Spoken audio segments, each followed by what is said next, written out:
They say the Roman baths were about cleanliness, but that's not quite true. If you stepped inside a Roman bath 2,000 years ago, you'd find much more than soap and serenity. You'd hear murmurs of scandal, see senators whispering through clouds of vapor, lovers tracing names in condensation, doctors bleeding patients beside pools of perfumed water. The air itself hummed with secrets. These weren't just public baths. They were laboratories of power, of vanity, of quiet control, and sometimes of death. In the great baths of Caracalla, bones have been found beneath the mosaics. At Bath in England, curses were scratched into lead and dropped into sacred springs, asking the goddess to blind, break, or drown a thief forever. Even the water wasn't pure. It carried wishes, diseases, and a kind of faith that clung to the skin long after you left. Tonight, we're stepping into that world. Slowly, quietly, through corridors of heat and marble, not to gawk, but to listen, to find out what really happened in the steam. If this kind of strange, sleepy history helps you rest, feel free to like or subscribe, but only if it truly brings you peace. And tell me, before you drift off, where are you listening from tonight? Because somewhere, someone else is falling asleep to the same story. Now close your eyes. Breathe in the steam. And let's begin where the warmth first began, long before Rome called it civilization. If you walked into a Roman bathhouse at the height of the empire, say, around the year 150 CE, you might think you'd stumbled into a dream. The air was thick with vapor, perfumed faintly with oils and smoke. Voices echoed through marble halls, laughter, whispers, the slap of sandals on wet stone. Everywhere, water shimmered, in fountains, in shallow pools, in quiet basins where the surface barely trembled. It was beautiful, yes, but beauty in Rome always hid something deeper. For centuries, outsiders whispered that these places were dens of sin. Christian writers described them as houses of vanity, where naked bodies gleamed under torchlight and modesty melted like wax. Moralists claimed men and women mingled too freely, that bathers forgot the difference between worship and pleasure.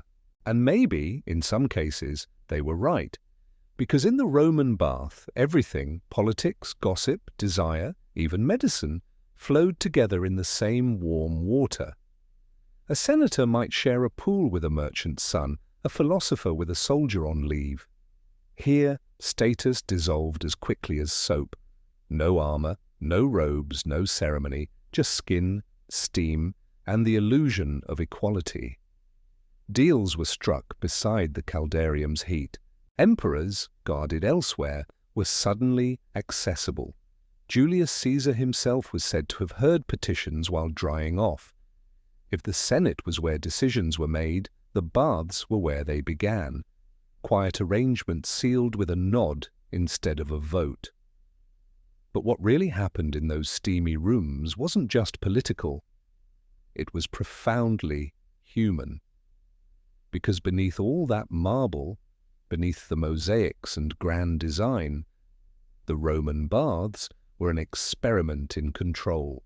Control of body, of cleanliness, of image. To bathe was to belong. Those who skipped the ritual too often, the poor, the exiled, the foreign, smelled of suspicion. Bathing wasn't just hygiene, it was citizenship. Every drop of water was part of Rome's identity, drawn from distant mountains through aqueducts that sang the empire's greatness. You could feel that pride in the air.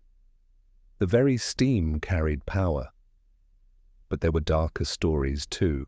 Whispers of strange treatments, hot plunges used to cure melancholy, bleeding performed in the tepidarium's dim light, tonics of wine and herbs poured over bruised skin. Some claimed the heat could drive out demons, others said it stirred them. In the underchambers, slaves worked in near darkness, shoveling wood into the hippocaust's hungry mouth. The floor above glowed faintly from their labor, while they coughed and sweated, unseen. Their bodies kept the rich warm. The luxury above was built on smoke below, and yet, for all its excess, the Roman bath was not chaos, it was ritual. You didn't simply plunge and leave, you followed a sacred rhythm. First the apoditerium, the dressing room, where you disrobed and handed your clothes to an attendant. Then the palestra, the courtyard, where you exercised lightly, not to build muscle, but to loosen the body. Next came the warm rooms, tepidarium, caldarium, frigidarium.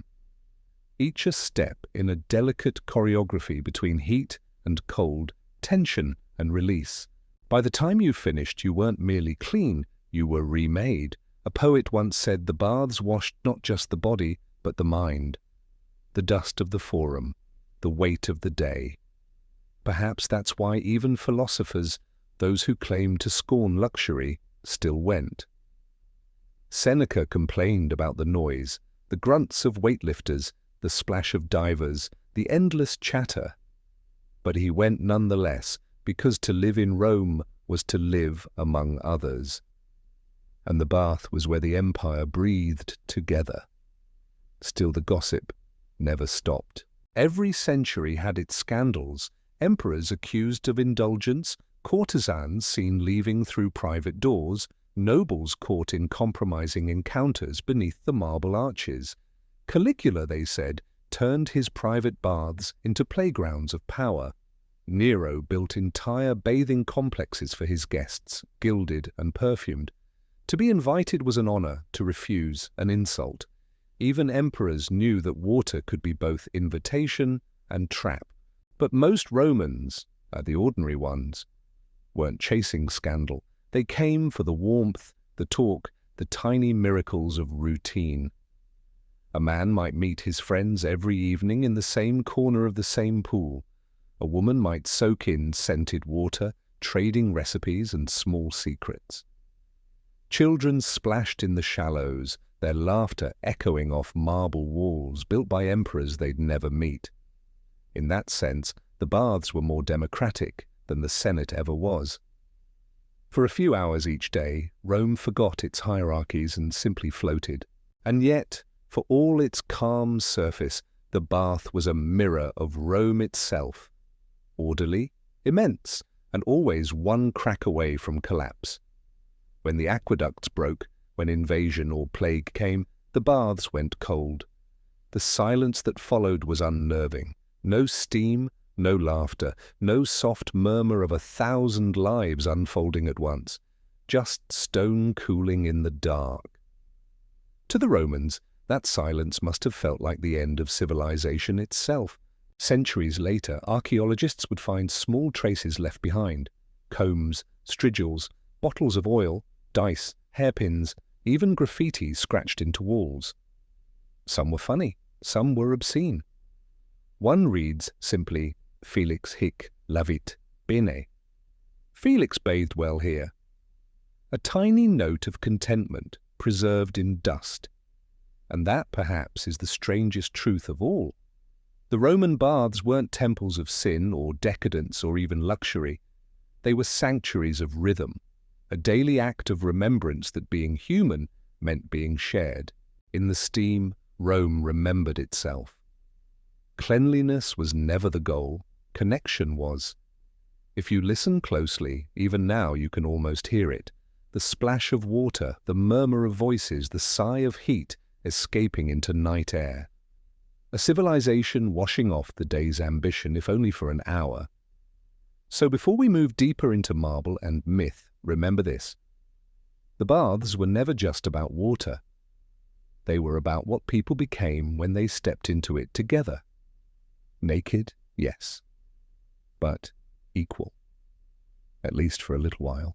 The rumor said sin, the truth said something quieter and far more beautiful. Now the steam clears. The water ripples once, then settles. And we turn back the centuries to ask, before all this, before marble, before aqueducts, before empire, where did the ritual begin? What did the first people believe the water could do? Close your eyes. The air cools, the echoes fade. And in that silence, another spring begins to bubble. Before the polished marble of Rome, before hippocausts hummed with heat, there were springs that steamed all on their own, no pipes, no architects, just earth breathing, hot, mineral, alive. Long before anyone thought to call it bathing, people stood by those rising vapors and felt something divine stirring in the mist. If you had walked into one of those ancient valleys, you would have seen little more than a pool of cloudy water surrounded by stones, offerings left behind by trembling hands, coins, wooden idols, bones of animals sacrificed to something no one dared to name too clearly. The water smoked gently, especially in the chill of morning. It smelled faintly of metal and promise. The first bathers didn't come to wash. They came to ask. They brought wounds, both visible and not. A fever that wouldn't break, a mind that wouldn't quiet, a loss that haunted the dreams. And they lowered their hands into the warmth, whispering the names of gods that lived underground. These early rituals were older than Rome, older even than Greece, born in the same instinct that made humans stare into fire. In the bubbling spring, they saw power, something that could hurt or heal, and if it could heal, it must be pleased. The Etruscans, the mysterious people who lived in central Italy before the rise of Rome, believed that every spring had a guardian spirit, not a god in the sky, but one that coiled in the rock and the roots. They called them noumena, presences, not persons. When the water boiled, they said, the spirit was restless. When it ran clear and calm, the spirit was content. To keep that calm, they made offerings. Wine poured slowly into the pool, tiny bronze figurines, even droplets of blood from sacrificed animals. Sometimes the faithful would wade in themselves, bleeding slightly from a self-inflicted cut, letting the water mingle with their sacrifice. It wasn't cruelty. It was currency. The language of exchange between body and nature. At these sites, in what would later become Roman Bath in Italy, in Gaul, in Germania, archaeologists have found thousands of small tokens, carved eyes, ears, legs, wombs, hearts. Each represented a prayer, a wish for healing, a plea made flesh. When the Romans later built their grand thermae, they built over these same sacred places. Under the marble and the symmetry, the old waters still whispered. And you can still see it in Bath, England, where the temple of Sulis Minerva stands over a spring that has been worshipped for nearly 3,000 years. There, pilgrims dropped thin sheets of lead into the water, each etched with a message. They were curses. One reads, Dosimedes has lost 2 gloves. To the one who stole them, may you lose your mind and your eyes in this same water. Another says, to the goddess I give the cloak that was stolen from me. May the thief never find peace until it is returned. It is oddly touching, the way people turned to water to carry their vengeance. They believed the spring itself could judge, that the goddess could read what was written and act in her own time. The water became not just a place of healing, but of justice. But the water took, too. In some shrines, bones have been found, human and animal alike. Infants, in particular, were sometimes offered to the springs, their small remains buried in silence. We can't know why. A desperate plea? A tragic mistake. Archaeologists call them votive burials, but even that tidy label can't smooth out the sorrow of it. To stand at such a spring today and see the slow rise of vapor in the cold air is to feel something ancient pressing close. These were not people obsessed with cleanliness. They were people obsessed with connection to gods, to nature, to the mystery of what might lie beneath. When Rome absorbed these rituals, it kept their bones but changed their flesh. The sacred became civic. The offering became habit. Where once you prayed for healing, now you simply paid for entry. Yet the undercurrent never fully disappeared. Even in the grandest baths tucked behind frescoes of heroes and nymphs, you could find a small shrine, a bowl of coins, a trickle of wine on stone, a whisper to the water's old spirit. In a sense, Rome didn't replace the gods, it drowned them gently, beneath layers of brick and order. But they were still there, moving through the pipes, humming in the heat. Some Romans claimed they could hear them in the echo of the caldarium, in the sigh of the steam rising toward the vaults. A low voice, perhaps. A reminder that the line between sacred and social had always been thin. It's strange how human memory works. A few generations pass and ritual becomes routine. A few more, and routine becomes architecture. By the time of the emperors, people no longer thought of sacrifice when they bathed.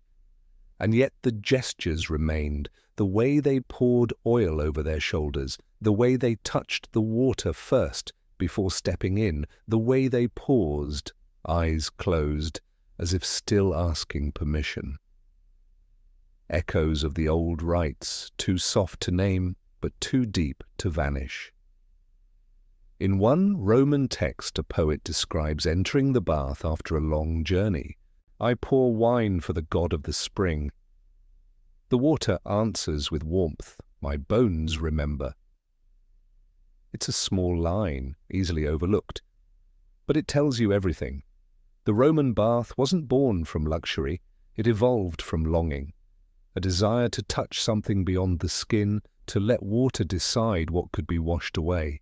And perhaps that's why even now, thousands of years later, people still flock to hot springs, still whisper wishes before stepping in. We call it relaxation. They called it renewal. But the impulse is the same, to be undone gently by warmth, to feel the body quiet its noise.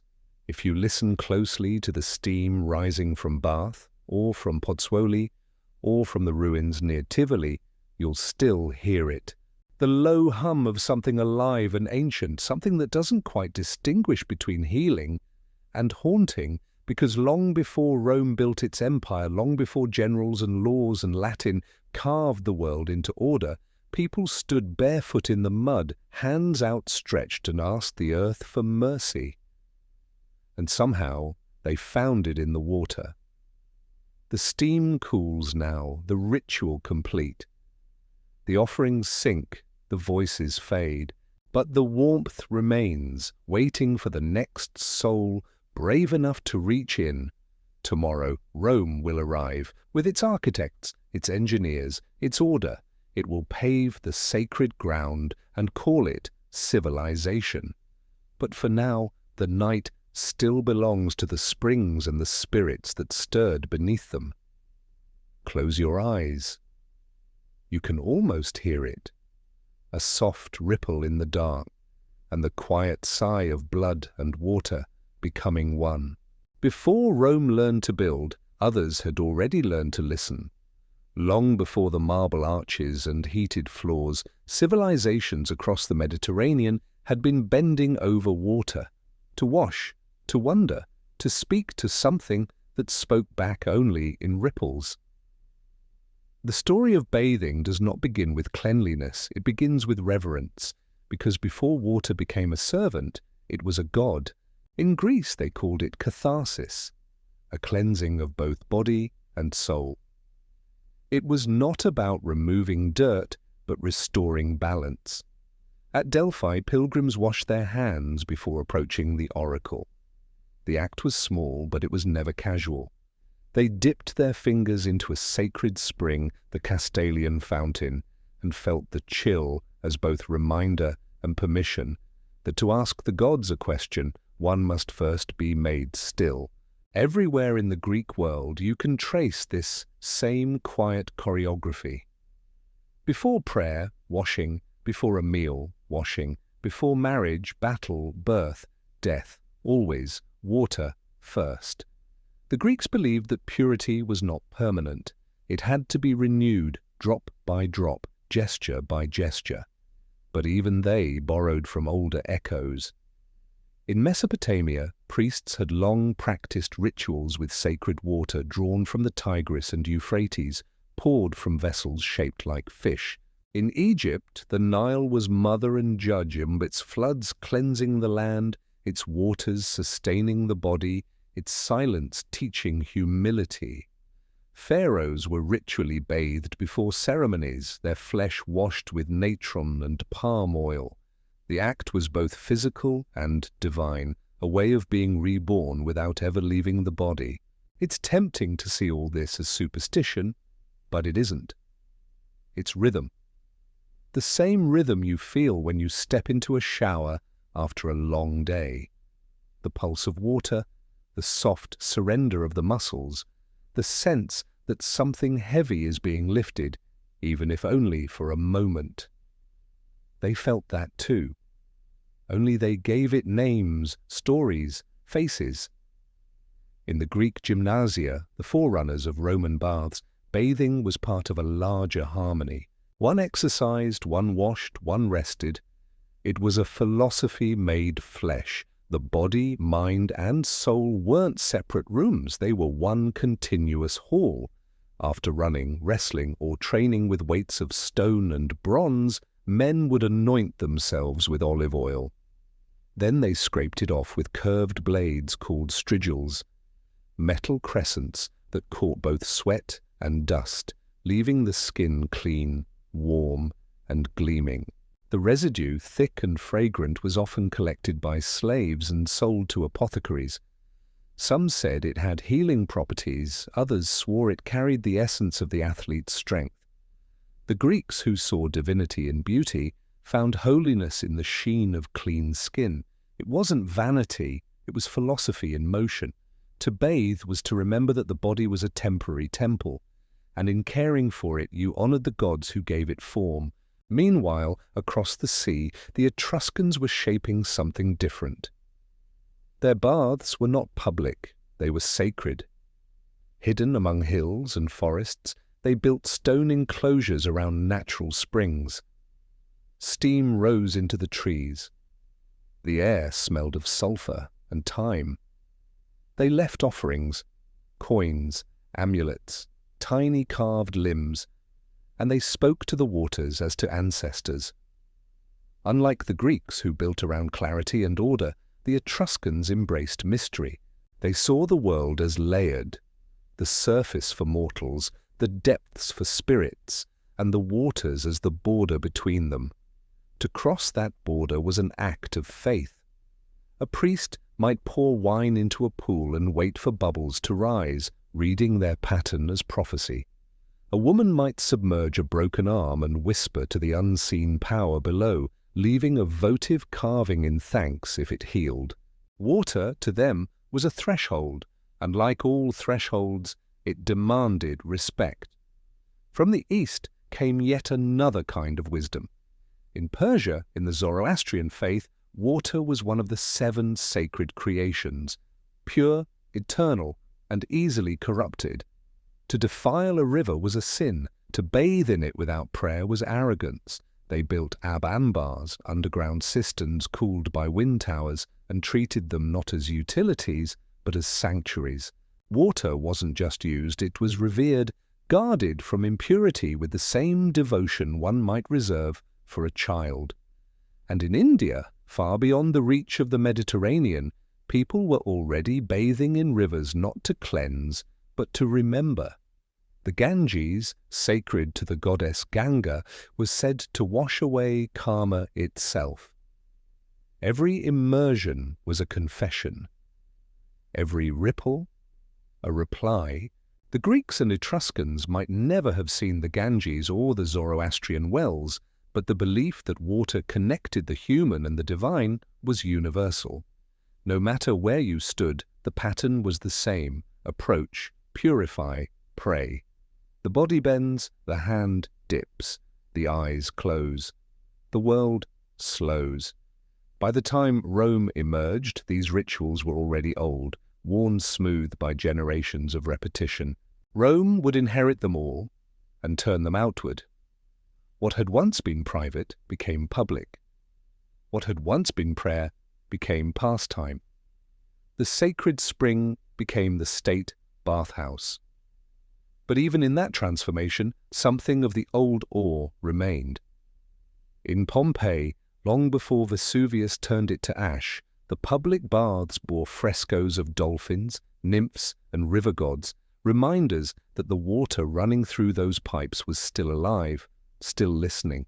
When citizens stepped into the tepidarium, they didn't know they were echoing the Greeks or the Etruscans or the priests of Persia. They were simply following a feeling as old as breath, that water remembers what we forget. It remembers heat, sorrow, laughter. It remembers hands that reached for healing and voices that whispered their first words of prayer. It remembers every civilization that called it divine and every empire that believed it could be tamed. The Romans, practical as they were, would come to think they had mastered it. They built aqueducts to command its flow, laws to govern its use, rituals to bless its presence. But they never really owned it. No one does. Even the greatest aqueducts began with a spring, quiet, unbothered, eternal, a trickle in a rock before it became empire.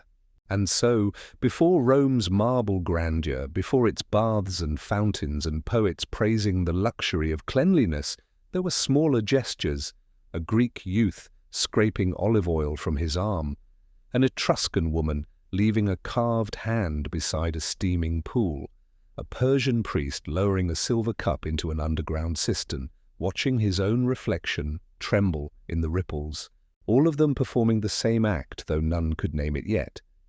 A ritual of remembrance, of humility, of returning, if only for a moment, to the simplest truth, that water does not cleanse us. It lets us begin again. The stream quiets now. The ancient springs cool in the night air. The first civilizations fade like mist, leaving only the sound of dripping stone and soft footsteps in the dark. In the next light, and the next chapter, Rome will awaken. Builders will arrive. Pipes will be laid. And for the first time, the secret life of water will be harnessed, shaped, and shared. Close your eyes. You can almost hear it. The hush before the aqueducts begin to sing. Before the Roman baths became marble cathedrals of steam, they began as something far humbler: crowded rooms filled with heat, chatter, and the smell of oil and smoke. The earliest Roman bathhouses, the balnea, were not grand civic monuments, but small, privately owned establishments tucked into neighborhoods. They were places for ordinary citizens to wash, socialize, and forget, for a short while, the grime of city life. Rome was not a clean city. Its streets were loud, its air thick with dust and the smell of labor. The baths offered something rare, a boundary between chaos and calm, dirt and decorum. Inside it was far from silent.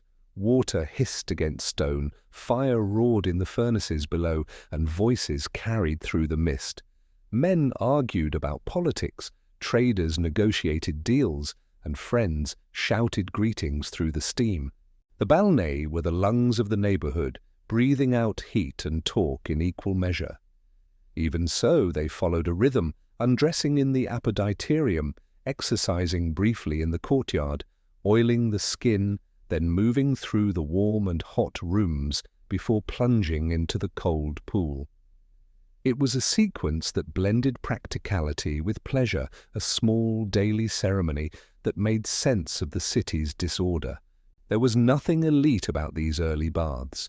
Admission cost only a few coins, and the spaces were often shared by everyone from slaves to senators. A blacksmith might soak beside a poet, A shopkeeper might share a bench with a centurion. For a civilization obsessed with hierarchy, this mingling was almost radical. The water equalized, if only for an hour. The sweat and the steam blurred social lines in a way that no forum or temple could. But the balnea were not places of peace. They were alive, and life in Rome was rarely quiet.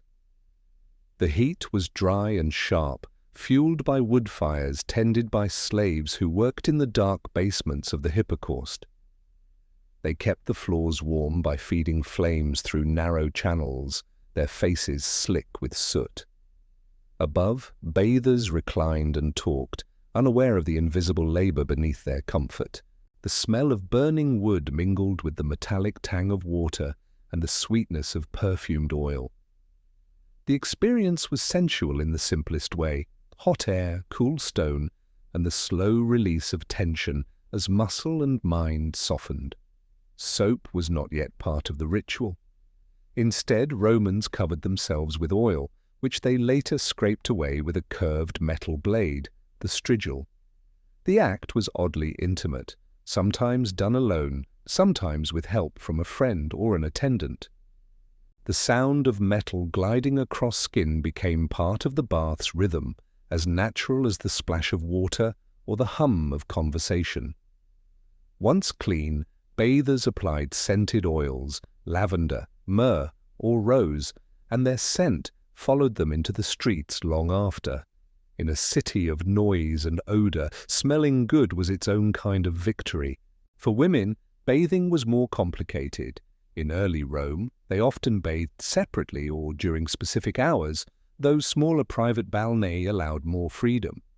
Female spaces had their own customs, their own quiet gossip, and a different rhythm, less about display, more about escape. While men discussed business and politics, women shared remedies, recipes, and the small, delicate secrets that survived better in steam than in daylight. There were those who disapproved, of course. The moralists of the Republic, stern men like Cato the Elder, saw the baths as a symbol of decadence. They worried that too much comfort would weaken the Roman spirit, that the warmth of the balnea might melt the steel of virtue. In their eyes, a citizen's strength came from cold water and discipline, not perfumed heat. But even Cato, for all his warnings, couldn't stop the spread of bathing culture. The habit was too alluring, too deeply human. Rome might scold itself for luxury, but it never truly resisted it. The balnea multiplied. By the time of Augustus, nearly every district had at least one. Builders learned how to channel water efficiently through lead pipes and cisterns, creating a delicate balance between heat, pressure, and flow. A good bathhouse was an engineering triumph disguised as leisure. The temperature of each room was carefully regulated. The surfaces were polished smooth to hold heat without burning. Even the acoustics were intentional, the curved ceilings carrying sound softly, so the noise became part of the atmosphere rather than a disruption.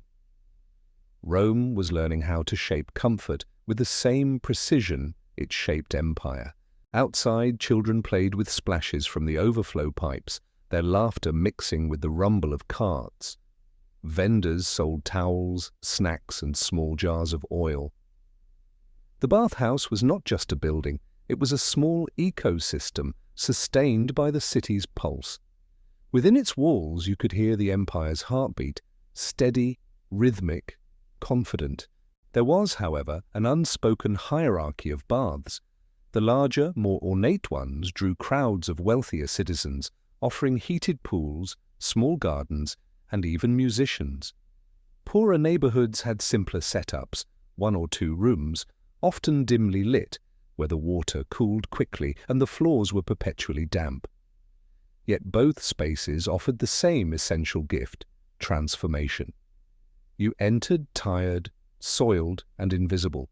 You emerged radiant, relaxed, and seen. The baths gave people back to themselves, if only briefly. In these early centuries, bathing was still a personal indulgence rather than a public statement. The grand imperial thermae, with their libraries and courtyards, had not yet arrived. The balnæ were smaller, rougher, more human. They smelled of heat and laughter and faint smoke. To step into one was to join a conversation that had no beginning and no end, a dialogue between body, water, and city. Yet, even at this early stage, bathing was starting to evolve into something larger than hygiene. It was a social currency. Invitations to bathe together carried weight. To be seen at the right bathhouse meant you were part of the right circle. To own one meant influence. It was here, in the simple act of washing, that Romans began to understand the subtle power of shared comfort. Over time, the balnæ became addictive, not because of luxury, but because they offered something the rest of life in Rome could not. Pause. The city was relentless, its streets were crowded, its duties endless, but within those warm walls time softened. The hour stretched, and in the stillness of heat and water, Romans rediscovered their humanity. Archaeologists have found graffiti on the walls of old balnæ, names, jokes, even poems. One reads, "Felix washed here and forgot his debts." Another says, "Marcus smells of roses but owes me dinner." These scribbles, preserved under ash and rubble, capture the intimacy of the place better than any historian could. They tell us that bathing was not just an act, but a feeling, a small, daily resurrection in a world that demanded so much. By the 1st century BCE, the balnæ had become as Roman as bread or wine. They marked the rhythm of the day, the morning bath for the disciplined, the afternoon one for the tired, the evening soak for those who wanted to linger and talk.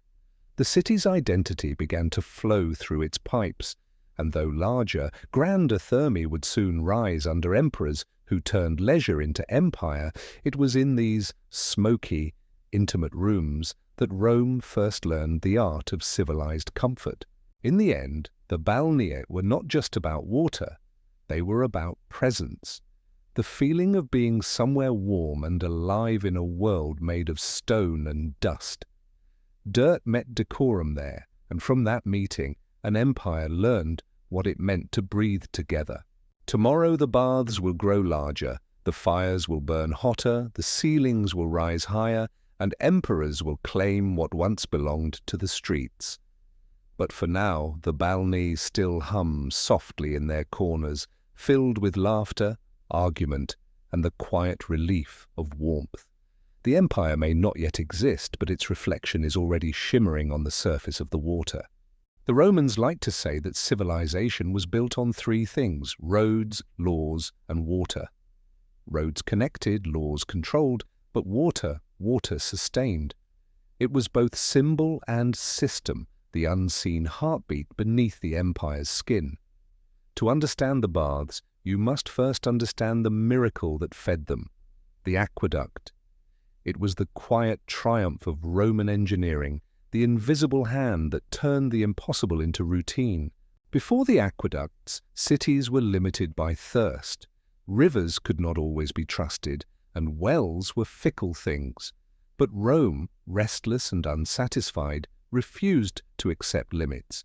Beginning in the 4th century BCE, engineers began carving channels through hillsides, laying precise gradients across impossible distances so water could flow. Not rushed, not stagnant, but balanced. The first was the Aqua Appia, named for the same Appius Claudius who built the famous road. It was modest, mostly underground, a hidden artery pulsing quietly beneath the city. Others followed: Aqua Annio Vetus, Aqua Marcia, Aqua Virgo. By the 1st century CE, 11 aqueducts fed Rome, delivering nearly 200 million gallons of water a day. They flowed like veins through the landscape, arched bridges in the distance, silent tunnels through the hills, channels sealed with volcanic cement that hardened even underwater. To the Roman mind, this was not just technology, it was philosophy. Order imposed upon chaos, nature made obedient through design. Every drop that reached the city represented victory, not over an enemy, but over disorder itself. and in a way that victory made possible the Roman bath, a place where control met comfort. Imagine it, a stream beginning in a spring miles away, gliding through hills, descending imperceptibly toward the city. At last, it enters the network of lead pipes that feed the baths. The water hisses into bronze taps, splashes into pools, and warms as it flows through the heart of the building. To the average citizen, it must have felt like magic, a private river summoned at will. But to the engineers, it was mathematics. The aqueducts were calculated to within inches of fall per mile, ensuring a perfect, silent slope. If the gradient was too steep, the current tore the channels apart, too shallow, and the flow stopped. Each structure, no matter how vast, was born from an understanding of balance. That sense of balance extended beneath the baths themselves into the mysterious system that made the water warm, the hypocaust. The word means burning beneath, and that is precisely what it was, an underfloor heating system that transformed Roman architecture into a living organism. Underneath the stone floors, small pillars held up a second layer of tiles, creating a hollow space through which hot air could move. From a furnace at one end, called the prefernium, the heat traveled through this underworld, radiating upward until the rooms above glowed with gentle warmth. Clay pipes built into the walls carried the smoke out, though the scent of fire always lingered faintly in the air. It was a delicate illusion, fire that never showed its face, warmth without visible flame. To step into a Roman bath was to feel surrounded by invisible forces, every stone alive with measured heat. Slaves tended the fires constantly, shoveling wood or charcoal into the mouth of the furnace. If they faltered, even briefly, the balance failed. The caldarium cooled, the marble sweated with soot. The system demanded attention, devotion, and precision. Like the empire itself, it thrived only when discipline held. The hypocaust represented more than luxury. It was control turned inward.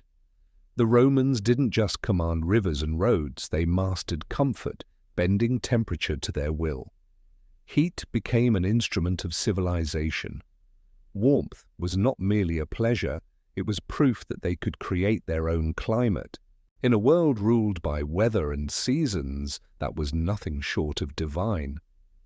And yet, the genius of it lay in its subtlety.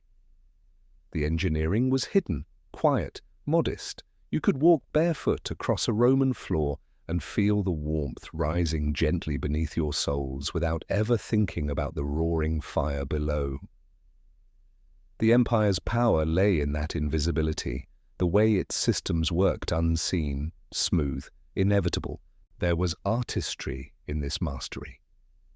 Roman architects used different materials to shape how heat moved. Brick retained warmth, marble reflected it, concrete absorbed and released it in slow, even waves. The layout of the baths themselves was a map of temperature, the tepidarium as a soft prelude, the caldarium as crescendo, and the frigidarium as the sharp, cold coda. Every room was placed in relation to the furnaces and water channels with almost musical precision. The result was a composition in stone, air, and steam, architecture that breathed. Visitors to the baths rarely thought about the labor beneath their leisure, but they felt it. The consistency of the heat, the way the air shifted between rooms, the perfect balance of water and air. All of it was calculated. The experience was engineered serenity. It was the closest Rome ever came to the feeling of magic, though it was built entirely on discipline. The aqueduct and the hypocaust were opposites in motion, one delivering coolness from the hills, the other warmth from the earth. Together they created harmony, the marriage of water and fire, chaos and order. But, as with all Roman wonders, the system required endless care. Aqueducts cracked, lead pipes corroded, furnaces collapsed. The city employed entire classes of workers, aquarii to monitor flow, fornicarii to stoke fires, tectors to patch and plaster the sweating walls. For every calm bather there were dozens toiling in the unseen dark, their sweat fueling the luxury above. It was a microcosm of the empire itself, serenity supported by strain. The baths became symbols of civic pride. Towns across the empire built their own smaller versions, fed by local springs or aqueduct branches. Even at the edges of Roman territory, in North Africa, in Gaul, in Britain, you could find the same familiar layout, the same hum of heat beneath the floors. It was not just architecture being exported, it was ideology. A Roman bath was a statement that here, too, Rome's order reigned. The sound of water moving through pipes was the empire whispering its reach. To the Romans, this mastery of water and fire wasn't only practical, it was moral. They saw themselves as stewards of balance. Where other peoples left nature wild, Rome domesticated it. The aqueduct was not a theft from the gods, as Prometheus had stolen fire, but a collaboration. The gods had provided the spring, Rome provided direction. The baths, in their warmth and comfort, were the physical proof of that cooperation. They were civilization made tangible. And yet, hidden within that triumph was a quiet truth. The more control Rome gained, the more it needed to maintain it. The aqueducts could dry in drought, the furnaces could falter. The illusion of permanence depended on constant vigilance. Even the smallest interruption, a crack in a channel, a missed load of firewood, could unravel the comfort. Rome's greatness, like its heat, depended on an invisible equilibrium. Still, when all worked as intended, the experience must have felt transcendent. To walk from the cold air of the city into the soft warmth of the bathhouse was to pass through layers of power. Beneath your feet, fire hummed. Above you, water sang. Around you, marble gleamed like calm skin. The air smelled faintly of pine smoke and stone dust. Everything, every flicker of heat, every curve of pipe, had been arranged for one purpose: to make the human body forget effort. It was pleasure, yes, but a disciplined pleasure, born of design. Rome's engineers turned water and fire into a kind of language, a conversation between comfort and control. And in doing so, they revealed something profound about their civilization, that beauty in Rome was not wild or accidental. It was constructed, calculated, sustained. Outside, the aqueducts carried their steady music through valleys and over arches, feeding fountains, cisterns, and endless baths. The city glistened with water. The empire glowed with heat. Every drop, every spark was a reminder that Rome had found a way to bend the elements without breaking them. For now, at least, the balance held. The illusion of perfection was complete. Tomorrow the story will move inward, to the people themselves, to the daily rhythm of bathing. But beneath every ritual, every splash and sigh, the hidden fires will keep burning, and the water will keep flowing in silent, obedient grace. The empire's greatest art was not conquest or architecture. It was the quiet control of comfort. And that control began here, in the whispering dark beneath the marble floors. Every day in Rome, as the sun began its long descent and the city's noise softened into rhythm, the baths opened their doors. There was no hour more Roman than the hour of bathing. It was the empire's pause button, pressed after the business of the forum, before the lingering haze of the taverns. Citizens from every walk of life drifted toward the bathhouse, carrying little more than a towel, a flask of oil, and a coin for entry. They came dusty from the streets, stiff from work, drawn by the promise of warmth and the small luxury of being still. Outside the entrance, the air was alive with voices. Merchants shouted, children darted between legs, and hawkers sold small snacks of olives, figs, and bread for those who wanted to linger after. The bathhouse itself, even before one stepped inside, had a kind of presence, massive stone walls holding the day's heat, faintly humming with the pulse of the furnaces below. Passing through the arched doorway, the noise dimmed, replaced by the echoing calm of stone and water. The scent changed too, a mix of oil, smoke, and the faint sweetness of myrrh carried on warm air. The first stop was the apoditerium, the dressing room. It was often circular, lined with niches for clothes and benches for sitting. Slaves or attendants waited to collect garments, folding them neatly or hanging them on pegs. The air was thick with the sound of conversation, and the slap of sandals on marble. In this space, the boundaries of status began to blur. Senators, merchants, and soldiers undressed side by side. Jewelry was removed, togas folded, armor unbuckled. The act of undressing was symbolic, a gentle shedding of Rome's hierarchies. No rank survived the steam. Only the body, pale or sunburned, scarred or strong, entered the next room. From there, bathers often moved to the palaestra, the open-air courtyard where light filtered through columns. Here, exercise was not punishment, but preparation. Men tossed medicine balls, fenced with wooden swords, or practiced wrestling in the sand. The purpose was simple, to awaken the muscles, to draw sweat to the surface before washing it away. Even the elderly joined in, stretching slowly, chatting as they moved. The sound of exertion mingled with laughter, and though competition was part of it, pride was softened by ritual. It was less about strength than about balance. After exercise came the oiling. Attendants, usually slaves known as unctores, poured scented oil onto their master's shoulders, rubbing it gently into the skin. The oil loosened dust and sweat, softened muscle, and added a faint sheen that caught the light. Then came the scraping. With practiced efficiency, the strigil slid across the skin, collecting the film of oil, dirt, and exhaustion in one smooth gesture. The waste was wiped away, sometimes saved for apothecaries who believed it contained healing properties. It was an oddly elegant ritual, an art of subtraction, removing the day piece by piece. When it was done, the body felt lighter, cleaner, ready. The next step led inward, toward warmth.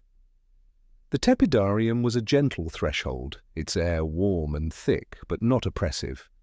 The floors radiated a steady heat from the hypocaust below, and the walls glowed faintly from firelight. Here, bathers rested, allowing their bodies to adjust. The sound of dripping water filled the air, slow and rhythmic. Some sat in silence, eyes closed, breathing deeply. Others talked softly, exchanging news or gossip from the city. The warmth loosened both muscle and tongue. The tepidarium was a place of conversation as much as transition, a middle space between effort and indulgence. Beyond it lay the heart of the ritual, the caldarium. The door opened into a room of mist and gleam. Steam rose in visible curls, lit by the glow of oil lamps reflected off wet marble. The water in the central pool shimmered like molten bronze. Stepping in, the skin tingled, breathing became slow and deliberate.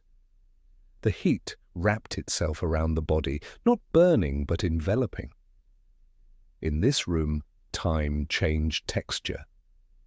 People sat on benches along the walls, their faces half hidden by vapor. Some soaked in silence, others debated poetry or politics. Every word felt heavier in the moist air, drawn out by the effort of speech. In the caldarium, healing and pleasure blurred. The heat purged the body, opening pores, easing pain, and quieting the pulse. Doctors recommended it for everything from melancholy to arthritis. Some bathers brought small cloths soaked in herbs, mint, rosemary, or lavender, to place over their faces. The smell mixed with the steam, turning the room into something halfway between a sanctuary and a dream. Every surface glistened with condensation. Drops slid down columns and disappeared into the pools. The world outside, the clamour, the politics, the hunger, felt impossibly far away. After the heat, the body needed contrast. The path led to the frigidarium, the cold chamber. It was larger, brighter, its air startlingly crisp. The water in its central pool was clear and motionless, fed directly by the aqueducts. Stepping in after the caldarium was a shock, a gasp that stole the breath, a sting that turned quickly into exhilaration. The skin tightened, the pulse steadied, and for a few seconds the body remembered what it meant to be alive. Some bathers dove beneath the surface, their movements sending ripples through the mirrored stillness. Others eased in slowly, smiling through the chill. It was renewal through contrast, the empire distilled into temperature. Those who preferred gentler transitions lingered in smaller rooms along the edges, lukewarm pools, saunas, or massage chambers. The largest baths offered everything: barbers, perfumers, even small libraries for reading between immersions. Servants moved quietly through the corridors, offering towels or drinks, keeping the machinery of leisure invisible. The soundscape of the bath was a symphony of murmurs, splashes, and footsteps echoing through stone. It was life reduced to its softest rhythm. The end of the routine was unhurried. Bathers returned to the apoditarium, refreshed and slightly dazed from heat and cold. They reapplied oils, tied sandals, and dressed slowly. Outside, the light had shifted. The day's golden edge was giving way to dusk. Many lingered on the steps, talking with friends, eating small snacks, or watching the evening unfold. For some, this was the true pleasure, not the bathing, but the aftermath, the way the world seemed gentler after warmth. Muscles felt fluid, thoughts less urgent. The body carried its own calm, a portable serenity. In truth, no part of Roman life was as universally shared or as quietly vital as the daily bath. It was habit elevated to ritual, repetition made holy through attention. It taught the empire to breathe, to balance indulgence with structure. Cleanliness was never the goal, renewal was. By the time a man or woman left the bathhouse, they were lighter, not just in body, but in spirit. And in a city that thrived on motion and ambition, that brief stillness was everything. When darkness finally settled, the last of the bathers departed, leaving the attendants to clean the floors, extinguish lamps, and tend to the fires that would burn again tomorrow.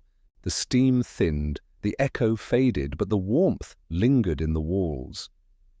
The cycle would repeat: the morning's labor, the afternoon's heat, the evening's quiet return to water. For centuries, that rhythm would hold steady, as natural as breathing, as essential as faith. The baths were not escapes from Roman life, they were its reflection: order, conversation, ritual, and release. In their walls, the empire practiced what it preached: discipline disguised as pleasure, control softened by comfort. And as the last lights flickered out, one could imagine the faint hiss of water still flowing through the pipes, unseen but constant, the sound of Rome at rest. In Rome, the bathhouse was more than a place to cleanse. It was a stage. Steam made perfect camouflage, and conversation thrived in its haze. The air inside was thick with the sound of dripping water, murmured talk, and the occasional splash that punctuated an exchange too sharp to echo. Everyone who entered was stripped of rank, at least in theory. But equality in Rome was never real. It was an illusion that floated like the vapor above the heat. Beneath it, hierarchy still pulsed, unseen but understood. The thermae were the one space where power could relax its armor, but never its awareness. Senators, generals, poets, and merchants met here daily, their words softened by warmth, but sharpened by purpose. To an outsider, it might have looked like leisure. To those inside, it was politics in its most intimate form. The baths made people honest. There were no curtains, no thrones, no ceremonial robes to hide behind. To look another man in the eye while both stood bare and sweating was to strip the pretense from conversation. Every word carried more weight in steam than it ever could in marble halls. The emperor himself, the most guarded figure in the empire, understood this. Augustus, it was said, preferred to bathe with the people, claiming it kept him humble. Whether humility was the goal or not, the act served a purpose. It reminded Rome that he was human, flesh like any other, visible and vulnerable.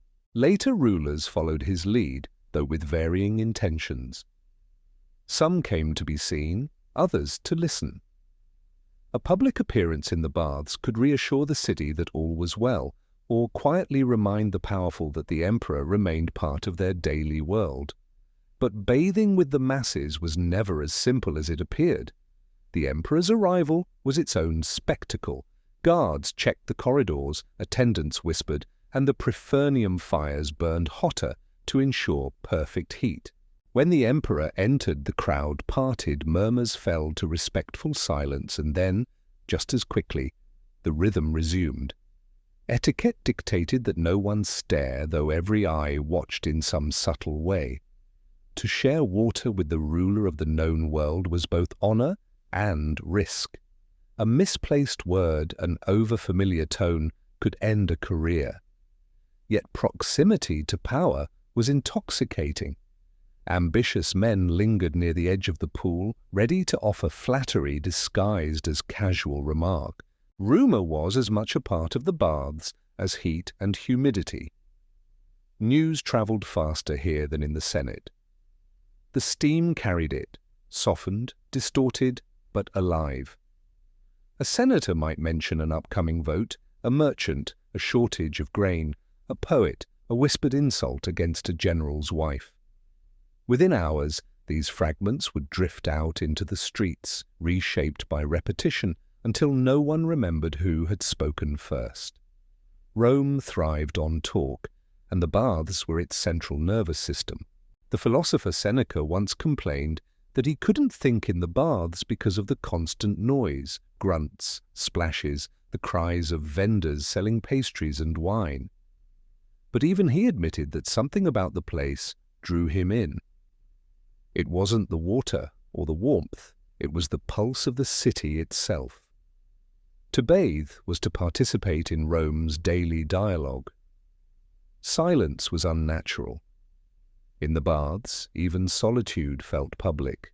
Beneath that chatter, though, alliances formed, friendships solidified, enemies studied one another with the measured politeness of shared ritual. In a society where every gesture mattered, the bathhouse offered a rare kind of informality. You could approach a rival without the stiffness of the forum, speak without witnesses, propose without commitment. A compliment could become a pact, a glance, an understanding. The baths were where Rome learned to whisper instead of shout. For those on the edge of power, the setting was opportunity wrapped in comfort. Ambitious men used the baths to be noticed. Patrons sponsored elaborate bathhouses to earn favor, ensuring their names were carved into marble plaques at the entrance. Invitations to private bathing parties circulated among the elite, occasions where wine replaced water and conversation became even more strategic. The Romans called this otium cum dignitate, leisure with dignity, but it was never just leisure. Every act of ease carried the scent of calculation. Emperors used the baths not only as political tools but as instruments of image. Nero built his own extravagant thermae, gilding the ceilings and perfuming the air to excess. His critics said the steam itself smelled of arrogance. Caracalla, more pragmatic, constructed the largest bath complex Rome had ever seen. It could hold thousands of people at once, yet he designed it so the emperor's suite connected discreetly to every chamber. He could move unseen from pool to pool, listening, observing, absorbing the temperature of public opinion as skillfully as any engineer measured heat. Inside such vast halls, the illusion of openness masked a choreography of control. Guards blended among attendants, spies lounged like citizens. A man could never be sure who was listening. This uncertainty was both the bath's danger and its genius. It kept people careful. And in that caution, order was maintained. The baths taught the empire how to speak indirectly, how to live within watchful silence. Still, there were moments of real humanity. The heat had a way of melting even imperial reserve. Stories tell of emperors laughing with soldiers, poets reciting verses for applause that echoed off damp stone, old generals confessing their weariness. In the steam, ambition sometimes softened into memory. For a few brief moments, the empire's vast machinery seemed to slow, its edges blurred by warmth. The baths made everyone smaller, but also somehow truer. Of course, where honesty flourished, so did scandal. The very proximity that made conversation intimate also made rumor inevitable.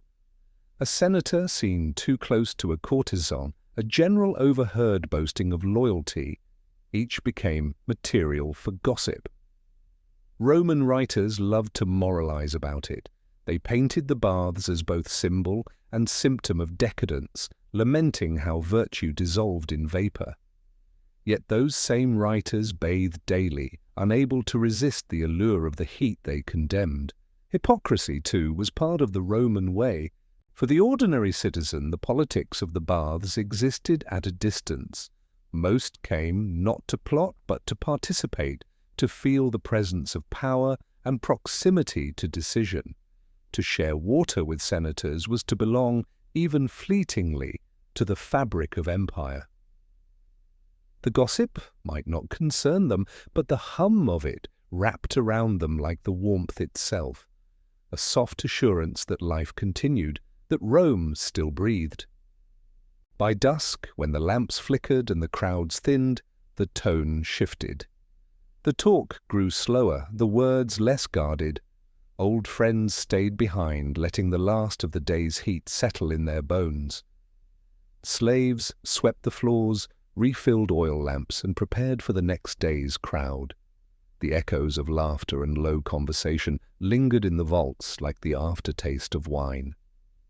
Even then, the baths did not truly rest. Somewhere beneath the marble, fires still burned, water still flowed. The empire never really slept, it only exhaled. The baths were Rome in miniature, ordered yet chaotic, public yet secretive, luxurious yet built on labor. They were proof that power could exist in softness, that politics did not always need to shout. Every emperor bathed because every emperor knew what the baths really were, a theater of persuasion disguised as comfort. Here, alliances were sealed not with ink, but with nods. Ambition rose with the steam, and history was written in whispers that never reached the record. When the last visitor left and the doors were bolted for the night, the silence that followed was almost reverent. The heat faded slowly, but traces of it remained, caught in the stone, waiting for morning. Rome would rise again to argue, to conquer, to rule, but before all that it would bathe, because in the end the empire's true ritual was not war or worship, but this, the daily act of entering the steam, speaking softly, and pretending, if only for an hour, that power could be shared.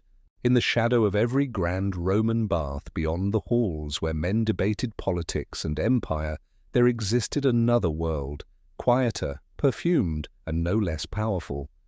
The women's baths, often attached to or scheduled apart from the men's, were sanctuaries of warmth and privacy in a society that rarely offered either. Rome's women lived much of their lives in public view, yet without public voice.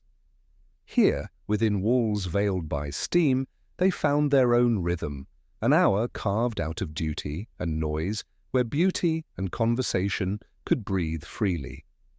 The women's section was never as large or as ornate as the men's, but it had its own kind of grace. Soft light filtered through high windows, glinting on polished marble, and water that shimmered like glass.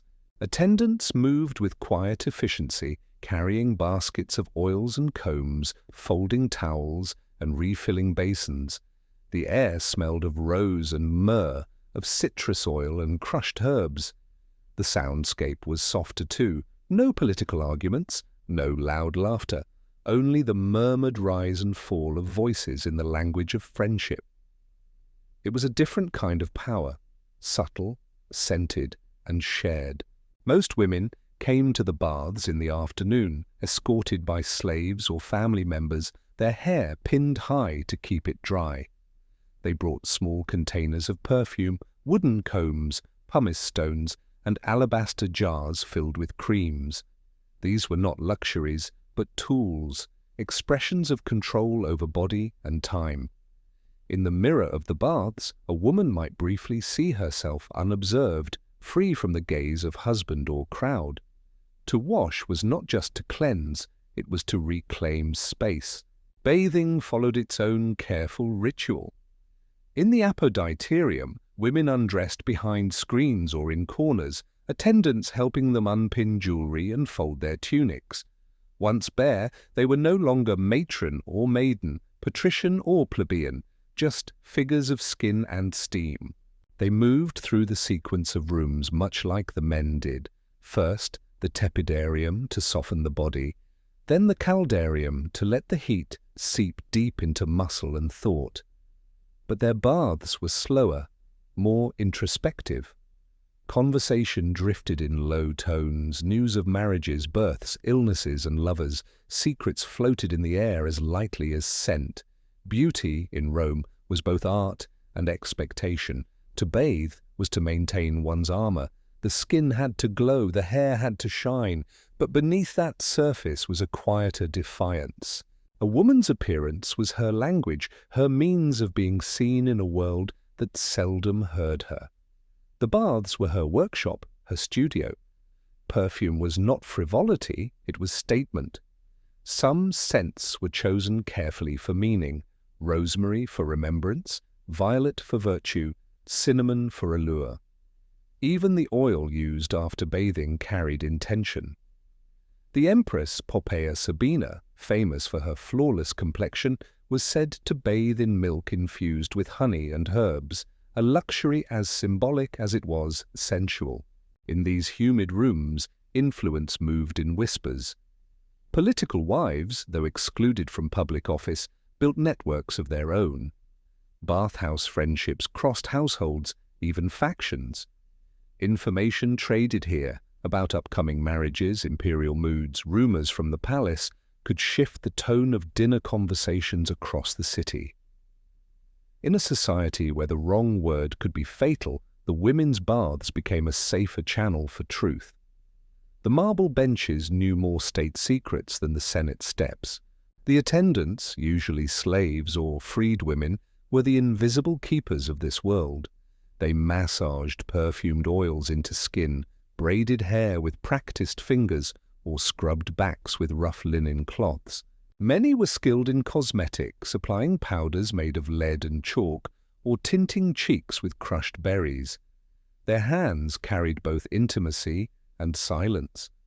They saw everything but spoke little, knowing that discretion was a kind of currency. For them, the baths were workplace and theatre, where power was measured not by voice but by presence. Occasionally, the boundaries between male and female space blurred. Some emperors permitted mixed bathing, others outlawed it. The moralists predictably railed against such mingling, declaring it the downfall of modesty. Yet laws changed nothing. The baths, by their nature, invited proximity. Stories circulated of liaisons conducted in the shadows, of stolen glances and scandalous encounters, though how much was truth and how much invention remains uncertain. In reality, most women sought not temptation but release from obligation, from scrutiny from Rome itself. The great bathhouses also offered treatments that blurred the line between medicine and vanity. Mud masks made from volcanic ash, depilatory creams of resin and honey, ointments said to erase wrinkles or attract affection. Roman writers mocked these indulgences, yet they wrote of them with fascination. To the women who practiced them, they were rituals of control, ways to command beauty in a world that used it as judgment. Each gesture, from oiling to perfuming, carried a small, rebellious grace, the quiet insistence that one's body could still belong to one's self. But the baths were not only for the rich. Even modest women found their way into smaller neighborhood balnets, paying a few coins for entry. The walls there were plain, the pools shallow, but the laughter was just as genuine. Friendships were forged in these simple spaces among women who shared the same struggles, wives of soldiers, daughters of craftsmen, mothers balancing children and chores. For them, the baths were not luxury, but necessity, the one place where the day's weight dissolved in warmth. Occasionally, religion seeped into the ritual. Offerings of flowers or coins were left near small shrines, often dedicated to Venus, Fortuna, or local water deities. A woman might whisper a prayer for fertility, for safe childbirth, or for the return of a loved one from war. Water, in its endless patience, seemed to listen.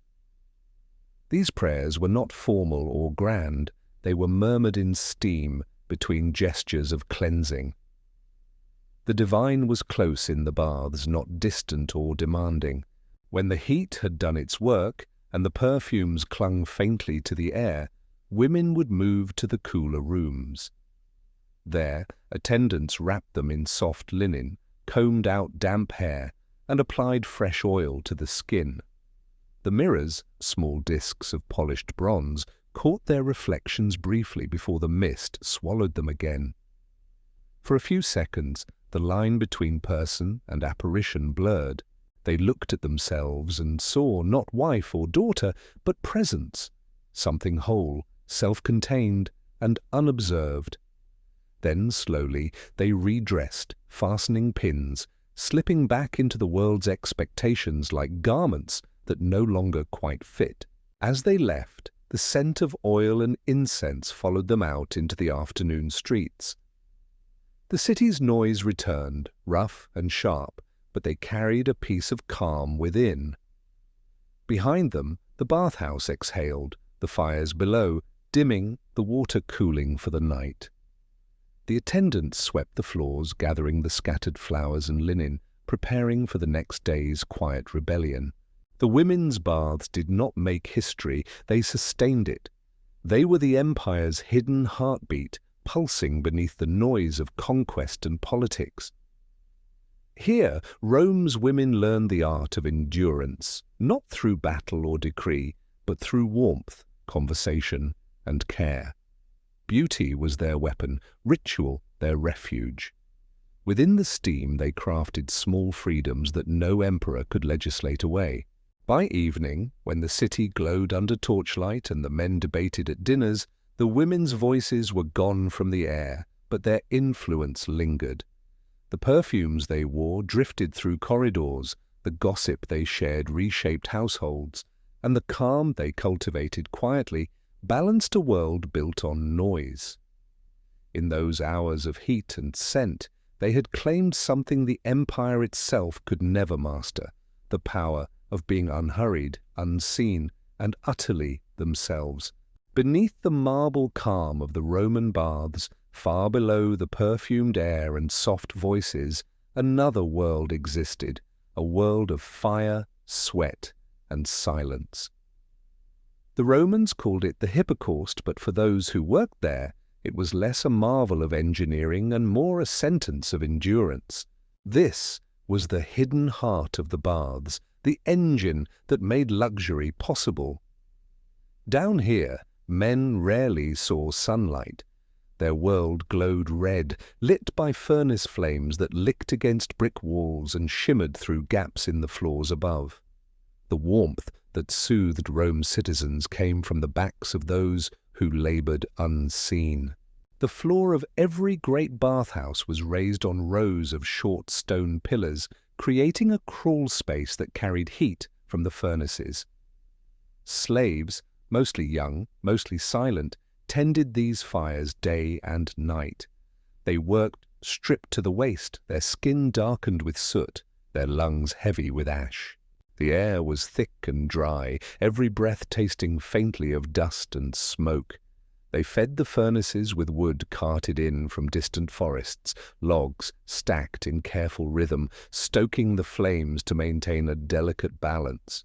Too hot, and the marble above might crack. Too cool, and the bathers would complain. Precision was survival. Each furnace had its own keeper, a man whose entire world was measured in degrees of heat. He learned to listen to fire, the low rumble of a healthy burn, the sputter of damp wood, the faint whine that warned of smoke gathering too thickly. Communication between workers was mostly through sound. Words would be swallowed by the roar of flame, so they spoke in rhythm, the scrape of shovels, the thud of logs, the occasional hiss of steam when water met stone. Above their heads, bathers soaked in calm oblivion, never feeling the frantic pulse of labor that made their comfort possible. The Prefernium, the furnace room, was the heart of this underworld. Its walls were blackened, its ceiling low, its air in constant motion. The slaves here rarely slept in beds. They dozed in corners between shifts, their faces streaked with soot. Some had been born into slavery, others captured in wars fought far from the empire's center. For them, Rome's greatness was not glory, it was weight. Their hands bore it, their backs carried it. The heat that others paid to enjoy was their constant companion, their silent torment. Yet, in a strange way, it also defined them. The bathhouse could not exist without them, and they knew it. Not all who worked below were fire tenders. There were cleaners, too, men and women who scrubbed floors, emptied basins, polished marble, and replaced oil lamps. Their days began before dawn and ended long after the last bather had left. They moved like ghosts through the corridors, carrying buckets of water, rags, and brushes. The sound of their work, the scrape of pumice against stone, the slosh of buckets, the faint sigh of effort, was the bath's nocturne. They erased every trace of the day's indulgence, so that by morning the baths could again appear pristine, eternal, untouched by labor. Some of these workers found small pride in their craft. A clean marble floor could gleam like water, a polished wall could catch light and make the room seem larger. They learned to work in silence, to move without notice, to vanish as soon as their task was done. The best of them were invisible, and invisibility, in Rome, could be safety. The hierarchy of the baths mirrored that of the city. Those above in leisure, those below in labor, and between them only stone and steam. The water itself passed through this hidden labyrinth before reaching the pools above. Pipes of lead and clay twisted through the walls, carrying the lifeblood of the baths.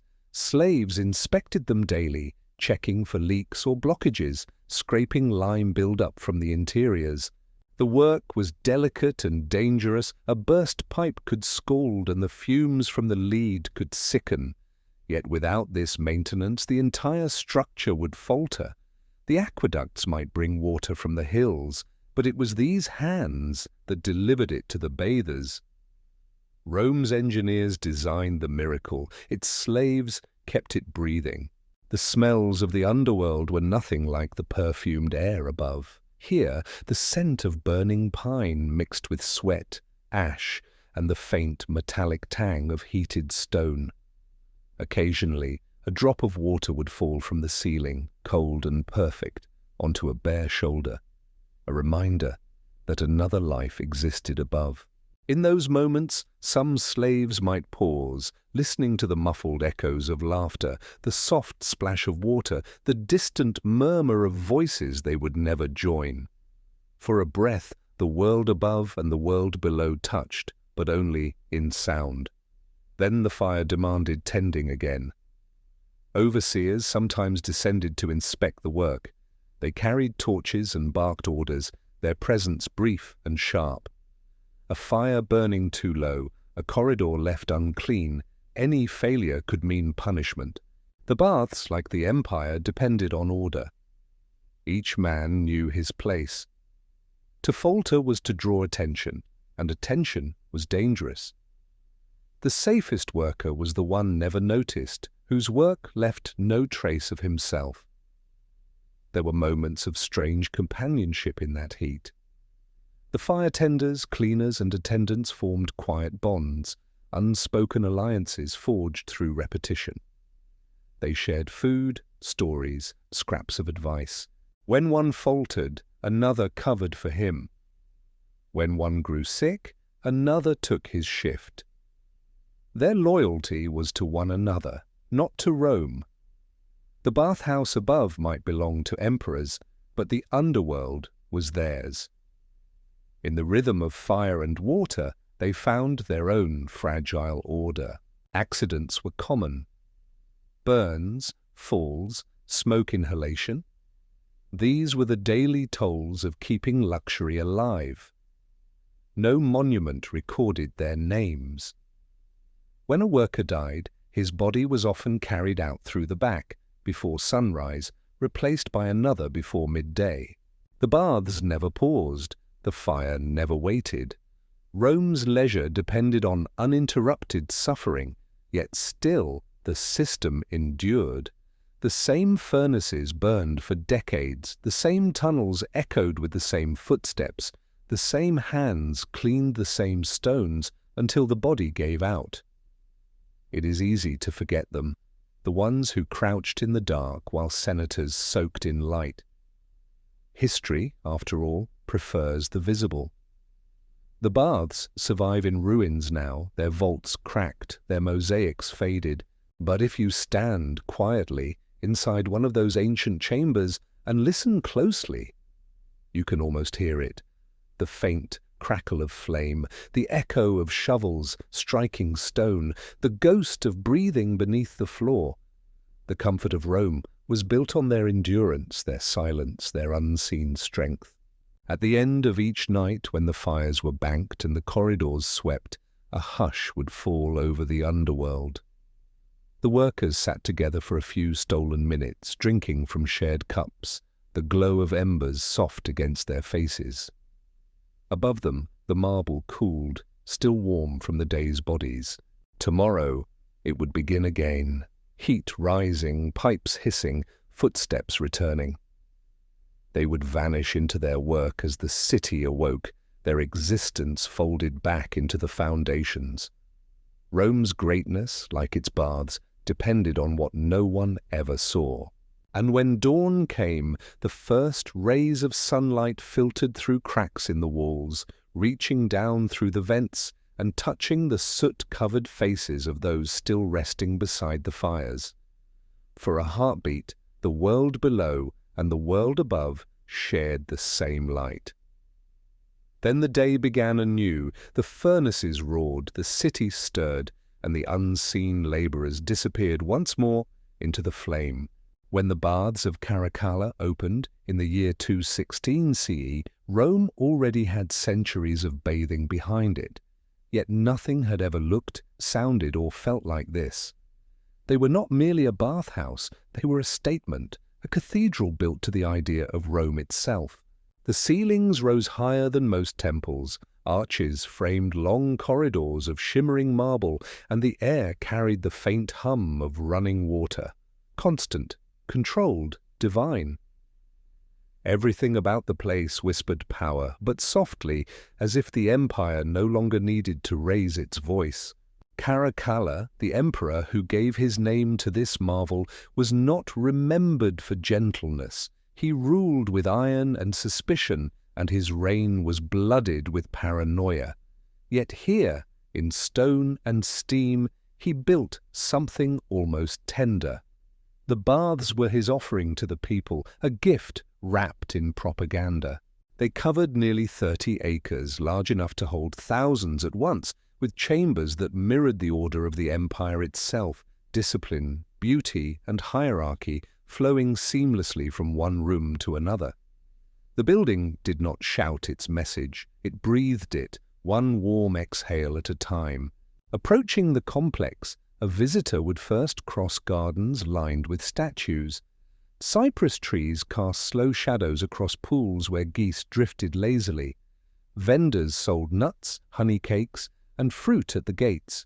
The facade itself loomed like a mountain of ornament, built of brick and concrete faced with polished stone. Mosaic panels shimmered in the sunlight, depicting gods of water and seasons, each one a reminder that Caracalla's Rome commanded not only men, but the elements themselves. To enter was to step into a vision of control, nature subdued, harnessed, perfected. Inside, the light changed. The main hall was vast enough to swallow sound, its marble floor veined with colors pulled from every corner of the empire, green from Sparta, yellow from Numidia, purple from Egypt. The walls were alive with frescoes of nymphs and river gods, their faces calm, their gestures eternal. At intervals, statues stood in silent witness, Hercules resting on his club, Venus wringing water from her hair, Neptune holding his trident with quiet ease. The empire's mythology had been carved into its daily ritual, making the act of bathing a kind of worship. But beneath the beauty lay precision. The design of the baths of Caracalla was mathematical, even musical. The complex was symmetrical, balanced around a central axis so perfect that architects centuries later still studied its geometry. Heat flowed upward through hidden channels, guided by engineers who understood the language of fire. The floors stayed warm without ever scorching, the air held moisture without smothering.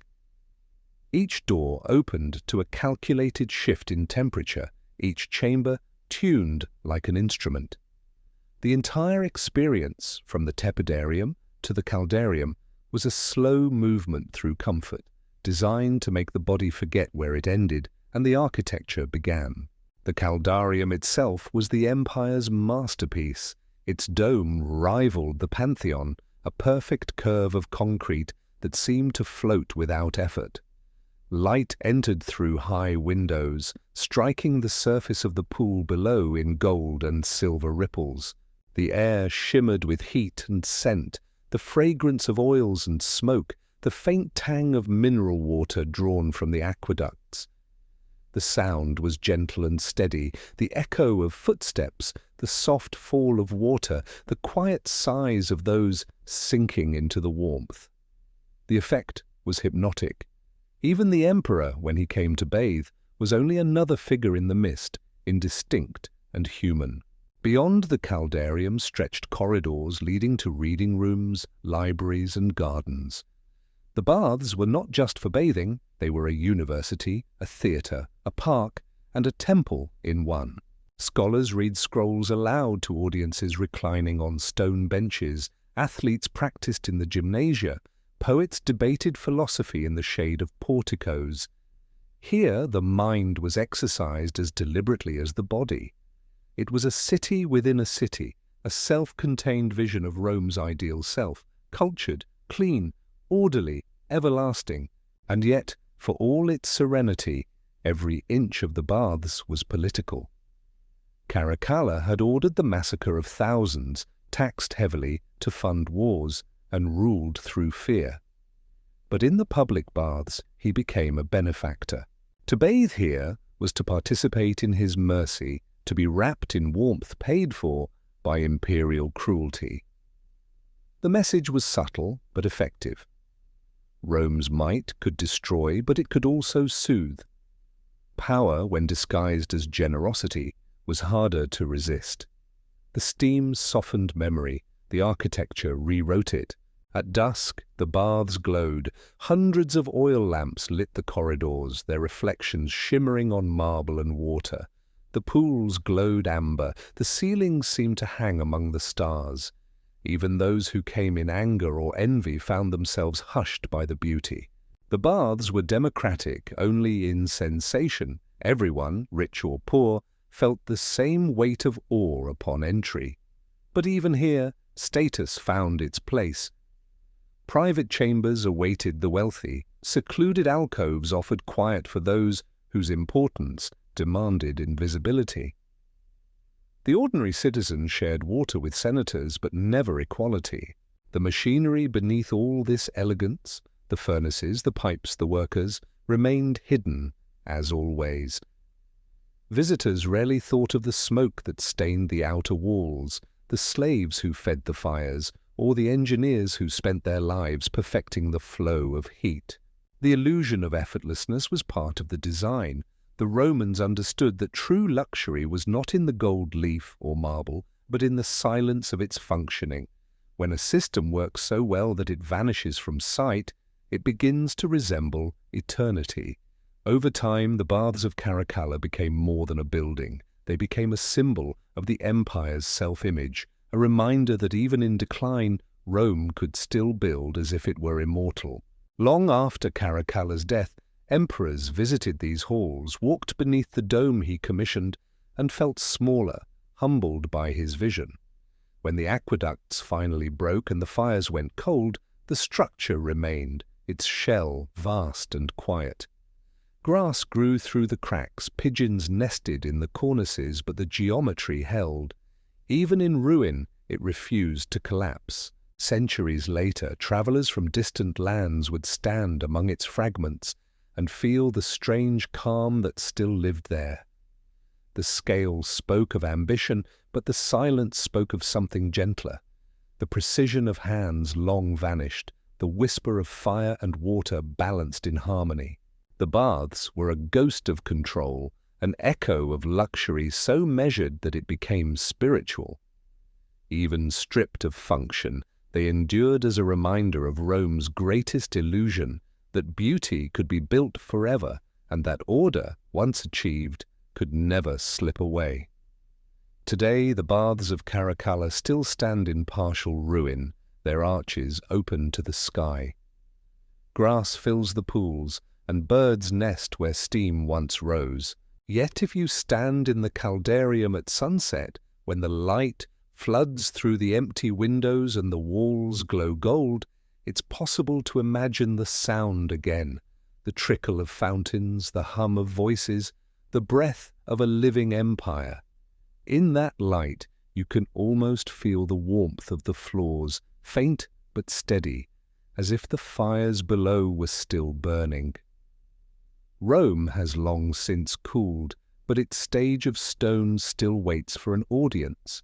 Long before medicine had its instruments and titles, before physicians wore white and spoke of humours and cures, healing in Rome often began with water. The empire had learned to master it, channel it, heat it, command it, but there remained places where water still commanded them.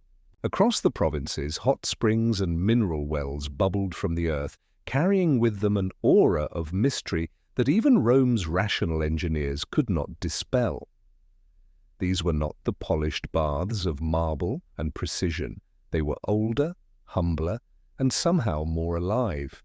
The Romans believed such waters remembered things, pain, sickness, vows, and if approached properly, they might grant release. In the west, at the edge of what is now Britain, the town of Aquae Sulis rose around such a spring. There, steam drifted over the green hills, and the scent of sulphur clung to the air like incense.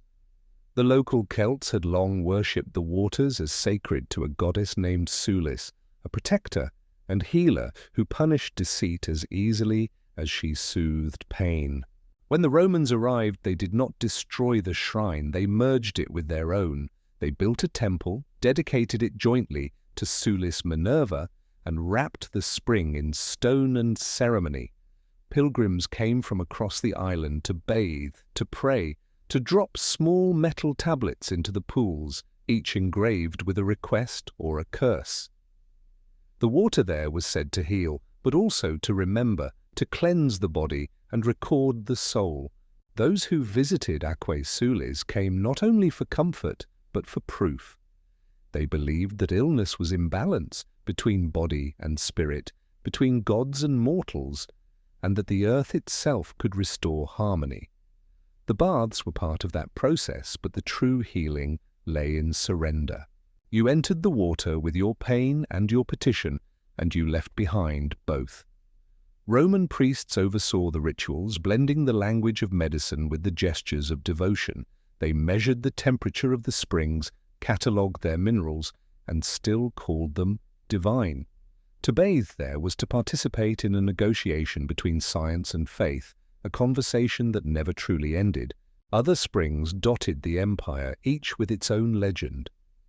In Gaul, at the sanctuary of Alia, the goddess Sequana was said to dwell in the source of the Seine. She, too, healed those who came with humility.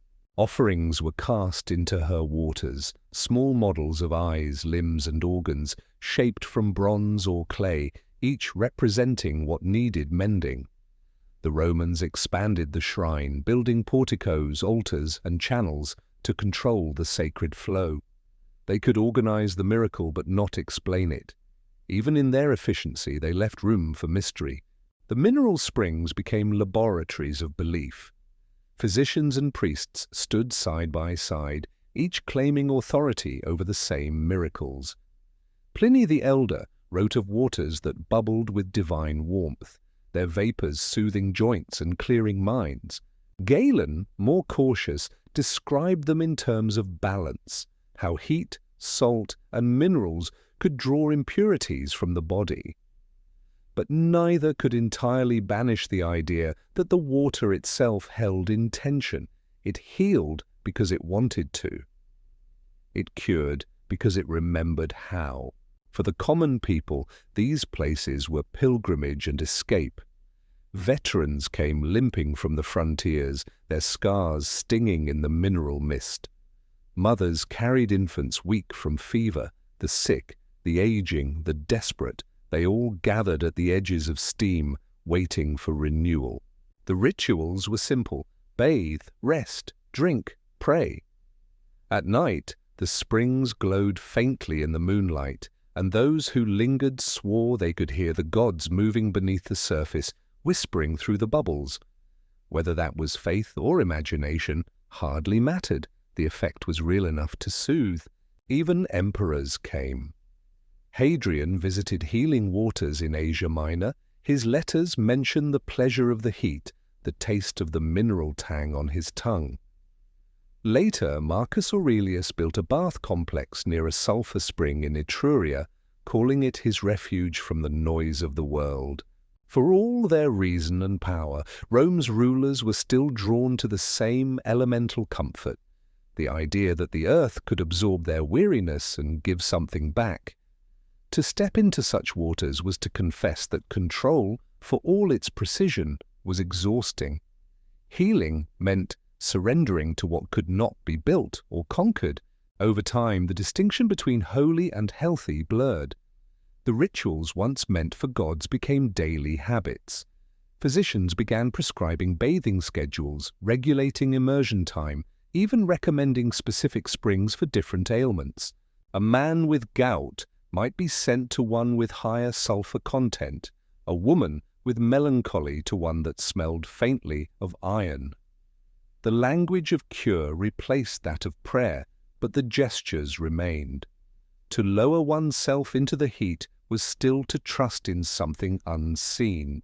At Aquae Sulis and other sanctuaries, votive offerings continued long after official temples closed. Coins, jewelry, and small carved figures were dropped into the pools as tokens of gratitude. Inscriptions spoke not of miracle, but of balance restored, pro salute, for health. The faith had changed form, but not essence. The water, indifferent to language, continued its quiet work, accepting both devotion and debris with equal patience. The steam that rose each morning was the same breath the Celts had seen, the same warmth the Romans had claimed. Civilizations shifted, the springs remained faithful. In the provinces, local healers and bath attendants became keepers of these traditions. They knew which waters eased the stomach, which cured the skin, which revived the weary. Their understanding came not from books but from generations of watching, listening, and trusting the rhythms of the earth. They mixed oils with the mineral waters, wrapped patients in heated cloths, and told them to rest. To modern eyes, it was primitive medicine. To them, it was communion. They were not healing the body alone. They were reminding it how to belong to itself again. Rome's faith in water never truly died. It merely evolved. When the old gods faded, the springs remained, rebranded as thermal cures, then as spa therapy. What had once been sacrifice became routine. What had once been sacred became secular. Yet the impulse beneath it, the need to bathe, to believe, to begin again, never changed. Even today, when people soak in mineral pools or travel to hot springs for health, they are repeating an ancient confession. They are admitting, as the Romans once did, that some forms of care can never be fully explained. If you visit the ruins of Bath in England today, where Sulis Minerva's temple once stood, the steam still rises from the water, just as it did 2,000 years ago. The scent of sulphur clings faintly to the air, the sound of dripping echoes against stone. The inscriptions are gone, but the rhythm remains. Pilgrims have been replaced by tourists, priests by guides, but the act itself, leaning over the edge, watching the surface ripple, feels unchanged. The spring is still alive, and if you listen closely, it still whispers. Perhaps not words, but something older. A promise that the earth remembers what it was asked to heal. And so faith became wellness, and ritual became habit. Rome's obsession with control gave way for a brief moment to trust in nature. The empire may have fallen, but its understanding of water, its holiness, its patience, its quiet invitation endured. The healing springs still breathe where Rome once ruled, reminders that even the greatest power must someday bow to gentleness. If Rome had a heartbeat, it was not the sound of marching legions or ringing hammers. It was the quiet rhythm of oil being poured into open palms, the faint splash of perfume stirred into water, the sigh that followed when warmth met scent.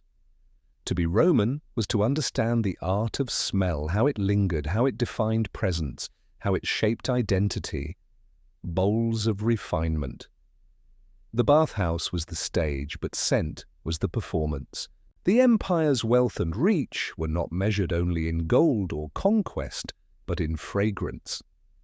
From the markets of Arabia to the fields of Syria, Rome gathered the world's aromas, bottled them, and turned them into symbols of refinement. The bathhouse was the stage, but scent was the performance. Perfume in Rome was not a luxury, it was a language. The choice of oil said as much about a person as the cut of their toga or the company they kept.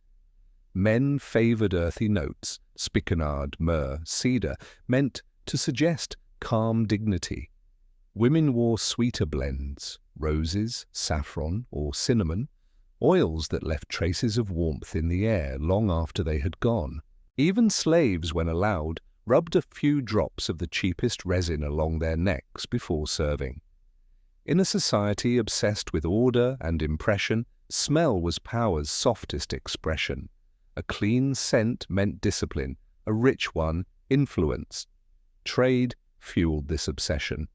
From the Red Sea ports, caravans carried alabaster jars filled with frankincense and myrrh, their origins traced to the mountains of Arabia and the coasts of East Africa. Ships from India brought cassia and cinnamon, while traders from the Levant sold storax and balsam at prices that could bankrupt a senator's son. The Romans were pragmatic about conquest but sentimental about supply. Armies followed the same routes as merchants, ensuring that whatever territory the legions took, the perfumers soon followed. Even war smelled of profit. In the great markets of Rome, scent drifted through the air like a second currency. Vendors crushed petals in front of customers to demonstrate purity, or let buyers dip fingers into small bowls of oil before naming their price. A single amphora of fine nard from India could be worth a year's wages for a soldier. The glass jars, small and delicate, were often works of art themselves, clear as water, sealed with wax, their contents glinting like liquid amber. The city's rich stored them in cool cellars alongside their wines, while poorer citizens bought watered-down imitations, sold in clay vials with exaggerated names.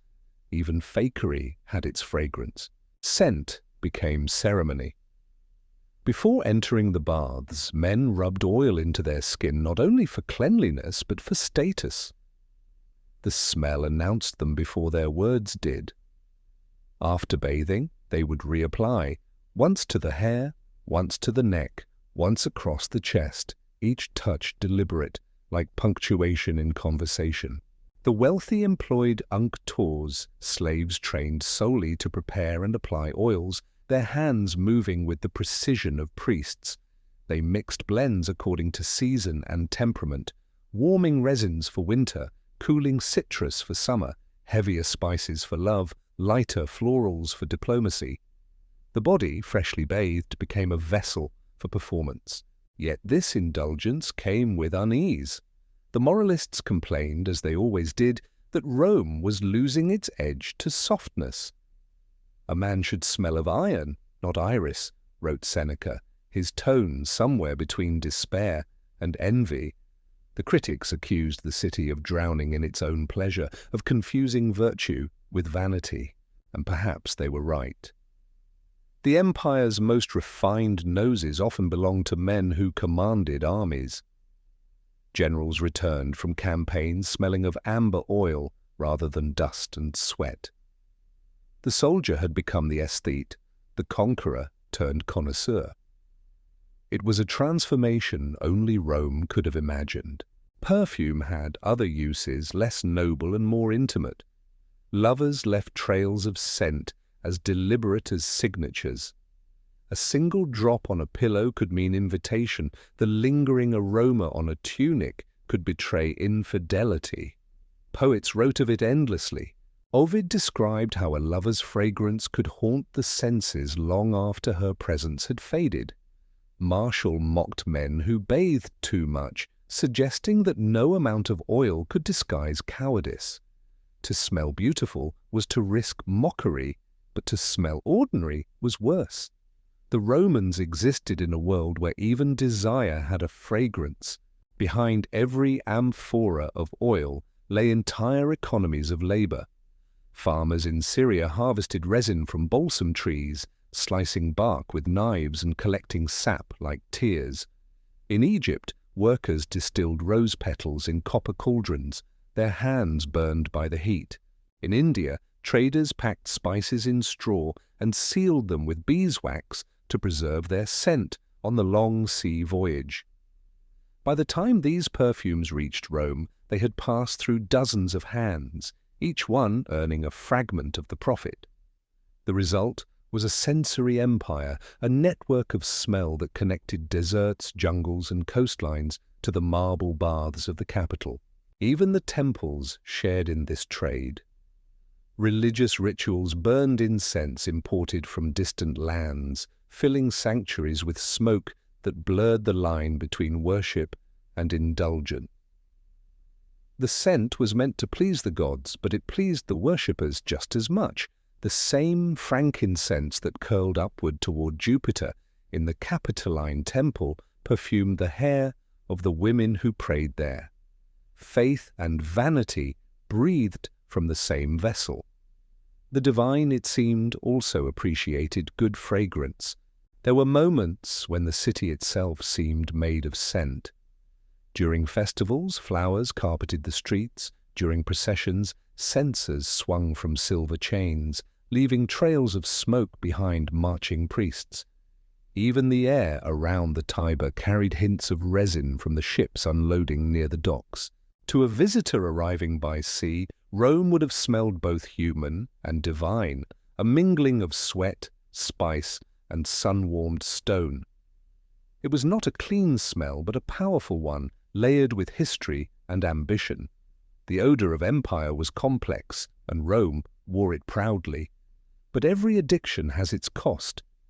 By the late empire, the appetite for luxury oils had become insatiable. Senators competed to own the rarest blends. Courtesans bathed in rosewater that cost more than silver. The baths, once symbols of civic unity, became theatres of excess, each visitor perfumed in a haze that clung to the walls long after the water cooled. Perfume merchants grew rich as aqueducts fell into disrepair. The empire's priorities shifted from endurance to elegance. The scent of Rome had become sweeter, but perhaps too sweet to last. When the empire began to crumble, the trade routes broke, the caravans thinned, and the luxury oils dried up. The scent of cedar and myrrh faded from the air, replaced by smoke and stone. Yet even in decline, the memory of fragrance lingered. The ruins of baths still smelled faintly of something human, oil absorbed into marble, burned into dust. It was as if the walls themselves remembered the empire's obsession, the ghost of its refinement. The perfume had faded, but not the longing for it.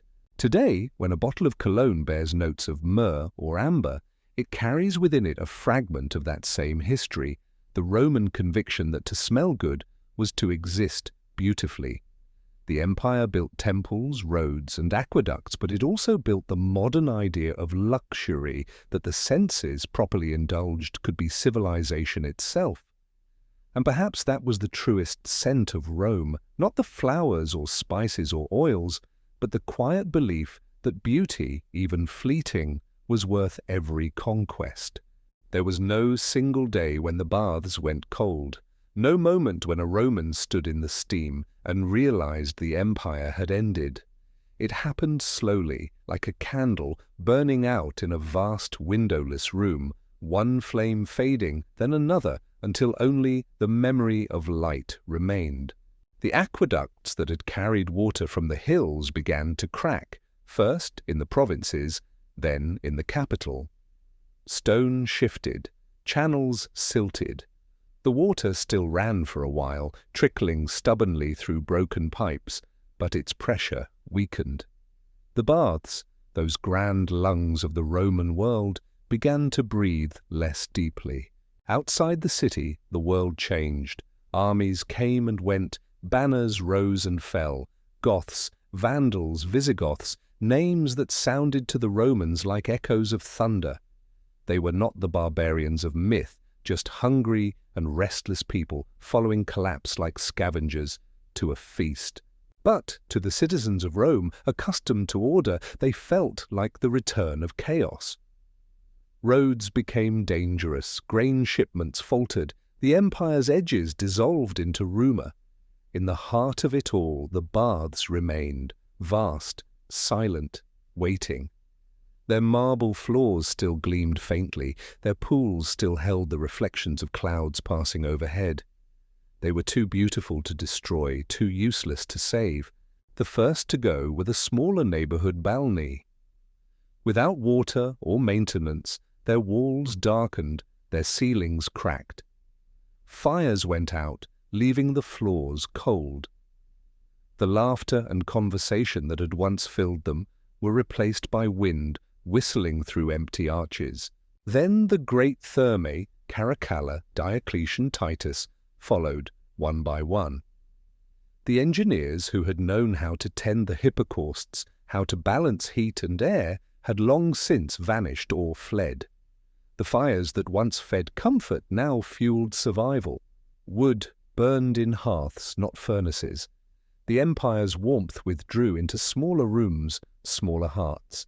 In 537 CE, the Aqua Virgo, one of the last aqueducts feeding Rome, was deliberately cut during the siege of the Ostrogoths. The city went dry. The fountains stopped singing, The cisterns emptied. The grand halls of the baths stood still, their silence thick as dust. For centuries, Romans had trusted in the constancy of water, believing the flow eternal. When it ceased, it was not just the loss of convenience, it was the death of a rhythm that had defined their lives. The baths had been where Rome remembered itself each day, a ritual of cleanliness and belonging. Without them, the city forgot how to breathe. The marble began to crack.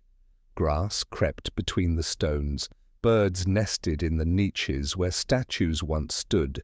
The smell of oils and incense was replaced by damp earth and mildew. Yet, even in decay, the architecture held dignity.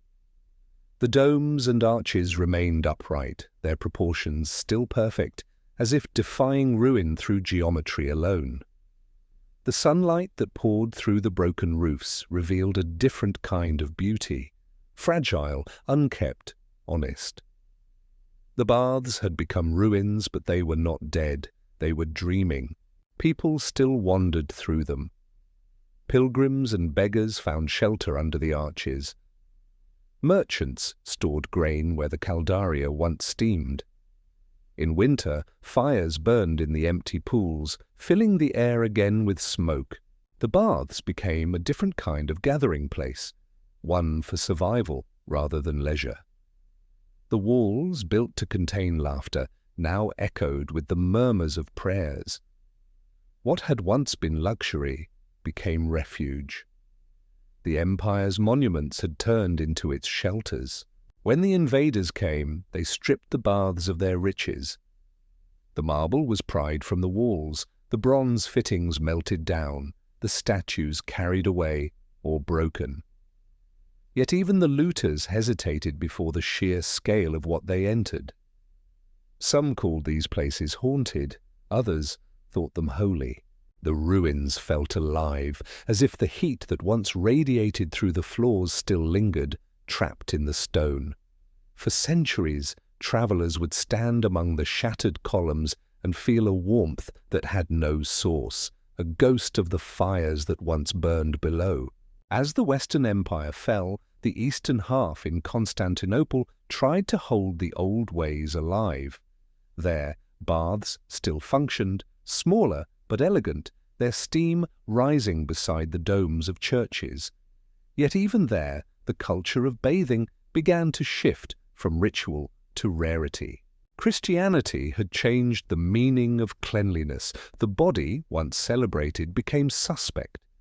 The bath, once a place of community, was now viewed with discomfort, even sin. What had been Rome's symbol of shared humanity became a reminder of its excess. And so the great halls of the baths filled not with citizens, but with silence. Ivy crept along the vaults where mosaics had once shimmered. Columns leaned. The air grew colder each year. Occasionally, a shepherd would wander through with his flock, their bleating echoing off marble once polished by emperors' feet. The baths, built as the empire's heartbeat, had become its fossils. Yet even fossils carry shape, memory, purpose. The ruins taught the medieval mind that greatness was possible even if lost. Centuries later, when pilgrims arrived in the crumbling city, they saw not monuments of pride, but relics of mystery. The baths of Caracalla, of Diocletian, of Trajan, each stood like a sermon in stone, preaching the transience of glory. And yet there was comfort in them too. The arches still framed the sky. Rainwater still pooled in the basins, reflecting faces that had never seen empire. The Romans had meant to build eternity. In a strange way they had succeeded. Their eternity was ruin. By the time medieval chroniclers wrote of Rome, the baths were already myths. They spoke of them as enchanted halls built by giants or demons, their true purpose forgotten. The pipes, the hippocausts, the careful calculations, all lost to memory. What remained was emotion, awe at the scale, sorrow at the silence. The city no longer smelled of incense or oil. It smelled of wet stone and moss, the perfume of abandonment.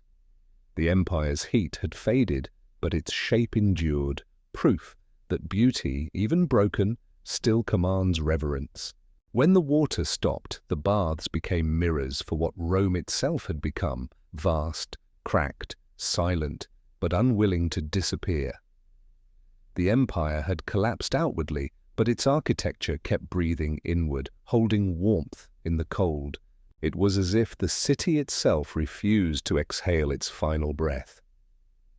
In the absence of steam, memory took its place.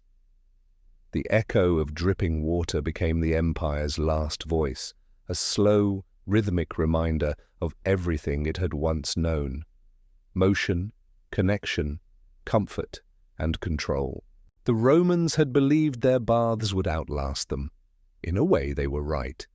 The empire ended not with the crash of armies, but with the sigh of extinguished fires, the cooling of marble floors, and the final, tender silence of water that no longer flowed. When the empire's voices faded and the baths fell silent, the stones did not sleep entirely. They waited through centuries of wind, frost, and prayer. The Middle Ages did not inherit Rome's marble confidence, but it inherited its bones. Those vast halls, cracked and hollow, became something new: shelters, monasteries, storehouses, and sometimes dreams half-remembered. The Romans had built their baths for comfort, but comfort was a pagan word now. The medieval world preferred humility. Yet beneath the new piety, the stones still whispered of warmth. In the early centuries after Rome's fall, travellers came upon the ruins with awe and unease. To them, the old bathhouses seemed impossible, structures so vast that no mortal hands could have raised them. Pilgrims passing through Italy would rest under their arches, lighting fires in the empty pools. The air was colder now, the water long gone, but the acoustics still carried softly. When monks arrived seeking solitude and silence, they found the ruins perfect. They filled the voids with prayer. What had once echoed with laughter and gossip now hummed with chants and psalms. The sound fit. The rhythm was different, but the architecture remained kind. In some places the transformation was literal. The baths of Diocletian in Rome became a monastery. The tepidarium, once a space for gentle warmth, was turned into a cloistered courtyard. Its dome, cleaned and consecrated, became part of a church. The same light that had once glowed on bare skin now fell upon robes and rosaries. The marble floors still shone faintly where monks walked in quiet procession. There was no longer heat, but there was still order, a continuation of the Roman ideal transposed into faith. The bath's geometry had found new purpose, the contemplation of eternity rather than the enjoyment of it. The monks approached the ruins with both gratitude and caution. They admired Roman craftsmanship but distrusted its indulgence. To them, the warmth of the caldarium symbolized temptation, and the body's pleasure was suspect. Yet they also valued cleanliness not as vanity, but as purity. Medieval monastic rules required bathing before major feasts and for health when permitted. Within abbeys, small washing rooms, primitive descendants of the Roman baths, were built near kitchens and infirmaries. There were no mosaics or perfumes now, only basins of cold water, and perhaps a small fire in winter. But even these modest rituals carried the echo of Rome, the belief that cleansing the body could quiet the soul. Travellers and pilgrims also found comfort in water when they could. Many monasteries were built beside springs or rivers, both for practicality and symbolism. Bathing was no longer daily or public. It was private, functional, often cold. Yet the impulse remained. A weary traveller might stop at an abbey where monks offered hospitality and a chance to wash. The act, stripped of luxury, still felt sacred. In the steam rising from a basin, one could almost imagine the old warmth returning, as if the stones themselves exhaled memory. Elsewhere in Europe, fragments of the Roman world persisted in more hidden ways. In Gaul, broken aqueducts were scavenged for stone, but sometimes a trickle of water still flowed. Locals called these remnants holy fountains and attributed miracles to them. Peasants bathed their children in the springs, not knowing they once fed imperial bathhouses. They believed angels blessed the water, though the channels had been built by Roman engineers. The sacred and the practical had merged, as they often do in times of forgetting. The empire's knowledge had dissolved, but its patterns remained like fossils pressed into habit. In cities, the great ruins became part of the living fabric. Merchants stored grain in the frigidaria. Shepherds grazed flocks in the overgrown courtyards. Some structures became defensive walls, others markets. The baths of Caracalla, their vaults still standing, hosted fairs and festivals. The music of the Middle Ages echoed through halls once designed for water. The acoustics that had softened gossip now deepened hymns. When rain fell through broken roofs, it collected in the ancient pools, reflecting candlelight during evening prayers. The ruins had become reservoirs of silence, useful, peaceful, unthreatening, yet not all echoes were gentle. To some, the old baths represented sin and excess. Preachers warned that these heathen halls had once been dens of vanity, and tales spread of ghosts haunting the empty rooms, empresses bathing in phantom steam, generals whispering secrets through dripping walls. These legends served a purpose. They reminded the faithful of the cost of pride. But even in condemnation, fascination lingered. The ruins drew people like dreams do, half warning, half comfort. The body might be shunned in doctrine, but it was never forgotten in longing. By the high medieval period, Europe had built a new relationship with water. In towns, small public baths reappeared, modest and practical, run by barbers and healers rather than emperors.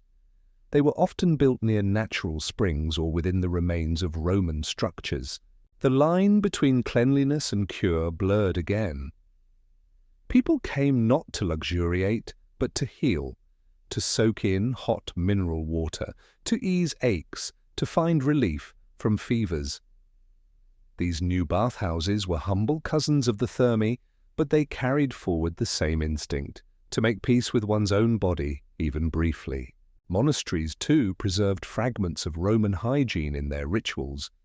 Cistercians and Benedictines designed their abbeys with sophisticated water systems, channels to bring fresh water for cooking, washing, and irrigation. They may not have built caldaria or tepidaria, but they understood the need for flow. In this way, they kept alive the Roman respect for order in water, even if they no longer worshipped its luxury. Their austerity did not erase the past, it translated it. The warmth was gone, but the rhythm remained. By the late Middle Ages, as Europe's towns grew busier and trade revived, the ruins of the Roman baths began to attract curiosity rather than fear. Scholars measured their arches, copied their inscriptions, and wondered how such vast spaces could have been heated. The idea of bathing as civilization began to return, slowly, cautiously. Pilgrims who had once prayed in the shadows of broken domes now lingered to admire their proportions. The ruins no longer warned, they inspired. What had once symbolized decay became a promise of rediscovery. And through it all, the stones endured, cold, moss-covered, half-forgotten, but never entirely silent. They had outlasted empires and creeds, absorbing each new faith and hunger into their stillness. When a monk bent over a basin of water, washing his hands before prayer, he was repeating, unknowingly, the gesture of a Roman senator centuries before. The marble beneath his feet had once been warm, now it was cool. Yet both acts were the same, the simple, wordless return to purity. By the time the Renaissance dawned and scholars began to write again of Rome's lost arts, the baths were already ghosts in the landscape, half ruined, half revered. Artists sketched them, poets described them, architects measured them, and in their lines and arches they found the blueprint of a forgotten balance. Body and spirit, stone and water, silence and sound. The world had changed, but the ruins had waited patiently, teaching by example the virtue of endurance. The stones that had once radiated warmth now radiated memory. They no longer hummed with steam or conversation, but with something quieter, the hum of continuity. The medieval world had not rebuilt Rome's baths, but it had learned how to live among their shadows, and in those shadows the empire's warmth survived, not in heat, but in patience. If you listen closely in certain places, you can still hear it, the soft, patient breathing of ancient water. In Bath, in Rome, in the quiet courtyards of Istanbul, the steam curls upward as it did 2,000 years ago, whispering the same promise: warmth, rest, renewal. The marble is colder now, the air different, the gods silent, but the human impulse remains exactly the same. To wash, to soak, to let the noise of life dissolve for a while. The Roman baths never truly vanished, they merely changed shape, traded grandeur for intimacy, public spectacle for private ritual. Their last warm breath is not trapped in the ruins. It's in us. Today, tourists move through the remains of Rome's Thermae as if walking through a cathedral without a priest. The arches still rise like ribs, the floors echo faintly with footsteps, and the smell of stone and time still hangs in the air. Cameras click where once conversations hummed. Guides speak of emperors and engineers, but between their words lies a deeper silence, the same quiet that once followed a plunge into cold water. Visitors lower their voices without knowing why. The ruins invite reverence, not just for history, but for the idea that comfort, in its purest form, once belonged to everyone. Modern spas trace their ancestry to these same halls. The marble has become glass, the columns chrome, but the blueprint is unmistakable: warmth, water, silence. Each step mimics the Roman progression: warm to hot, hot to cold, sweat to stillness. The language has changed, but the rhythm has not. When you lie back in a pool and feel your pulse slow, you are, in a small way, speaking Latin. The Romans built their baths to bring order to the body and clarity to the mind. We call it self-care now, but the shape of the idea has not altered. To be cleansed, not only of dirt, but of the day itself. Some cities, like Bath in England, still breathe directly through Roman lungs.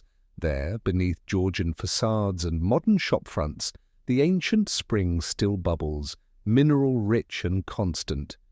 The same water that once bathed Roman soldiers and priests now steams under glass roofs, watched by tourists in raincoats. They lean over railings, see their reflections in the green water, and imagine history as something warm and alive. The goddess Sulis Minerva has long since gone, but the ritual persists. Touch the water, make a wish, believe for a moment that cleansing is a kind of faith.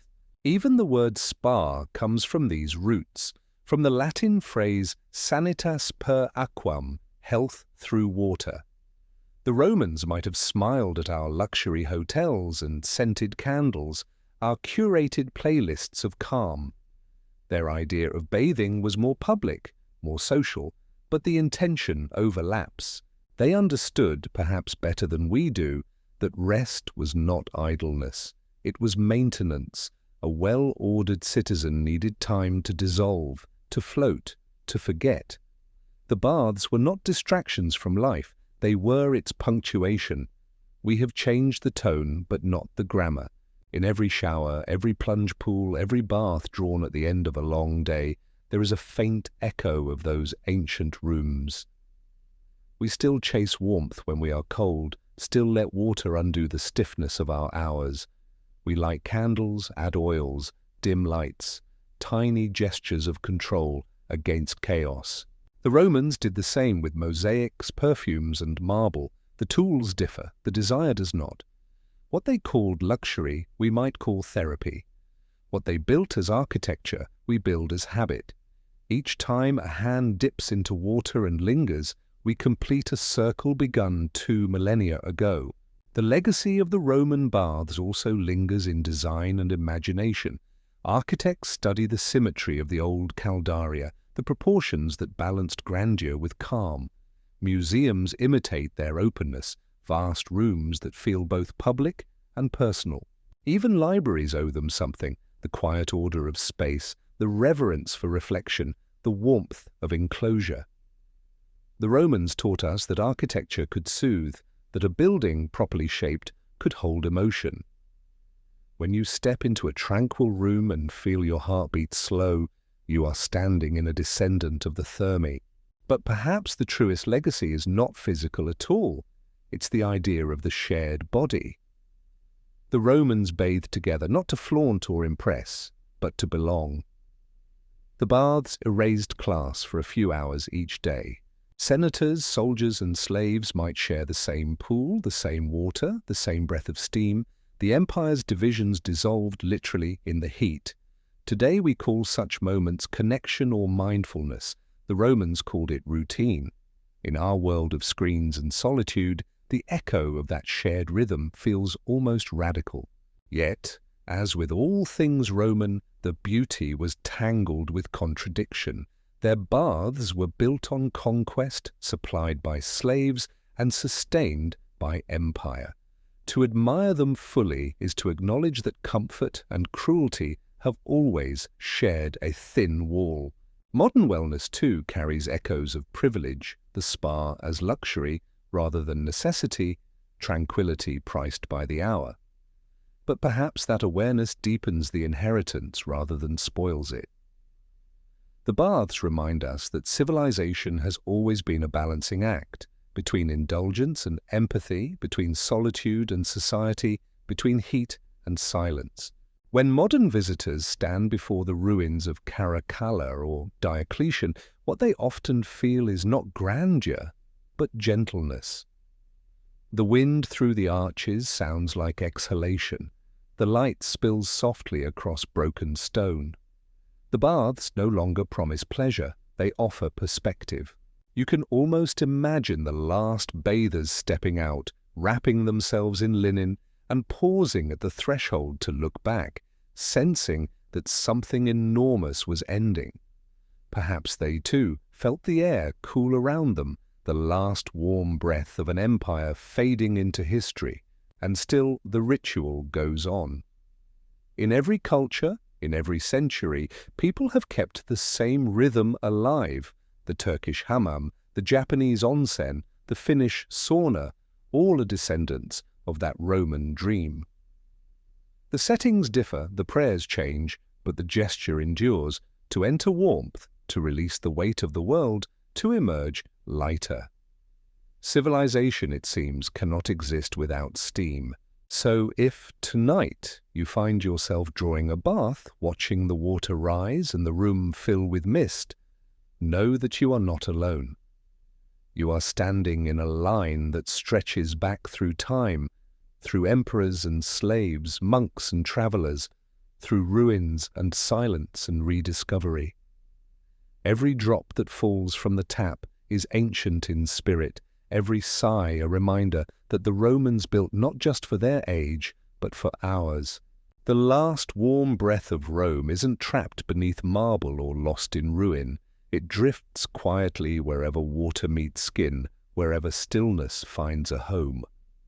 The baths have outlived empire, gods, and glory because what they offered was simpler and far more enduring, the chance to begin again, clean and unburdened. And that, after all this time, might be the truest definition of civilization. And so, we come to the end. The water stills, the echoes fade, and the empire that once glowed with steam lies quiet beneath the moon.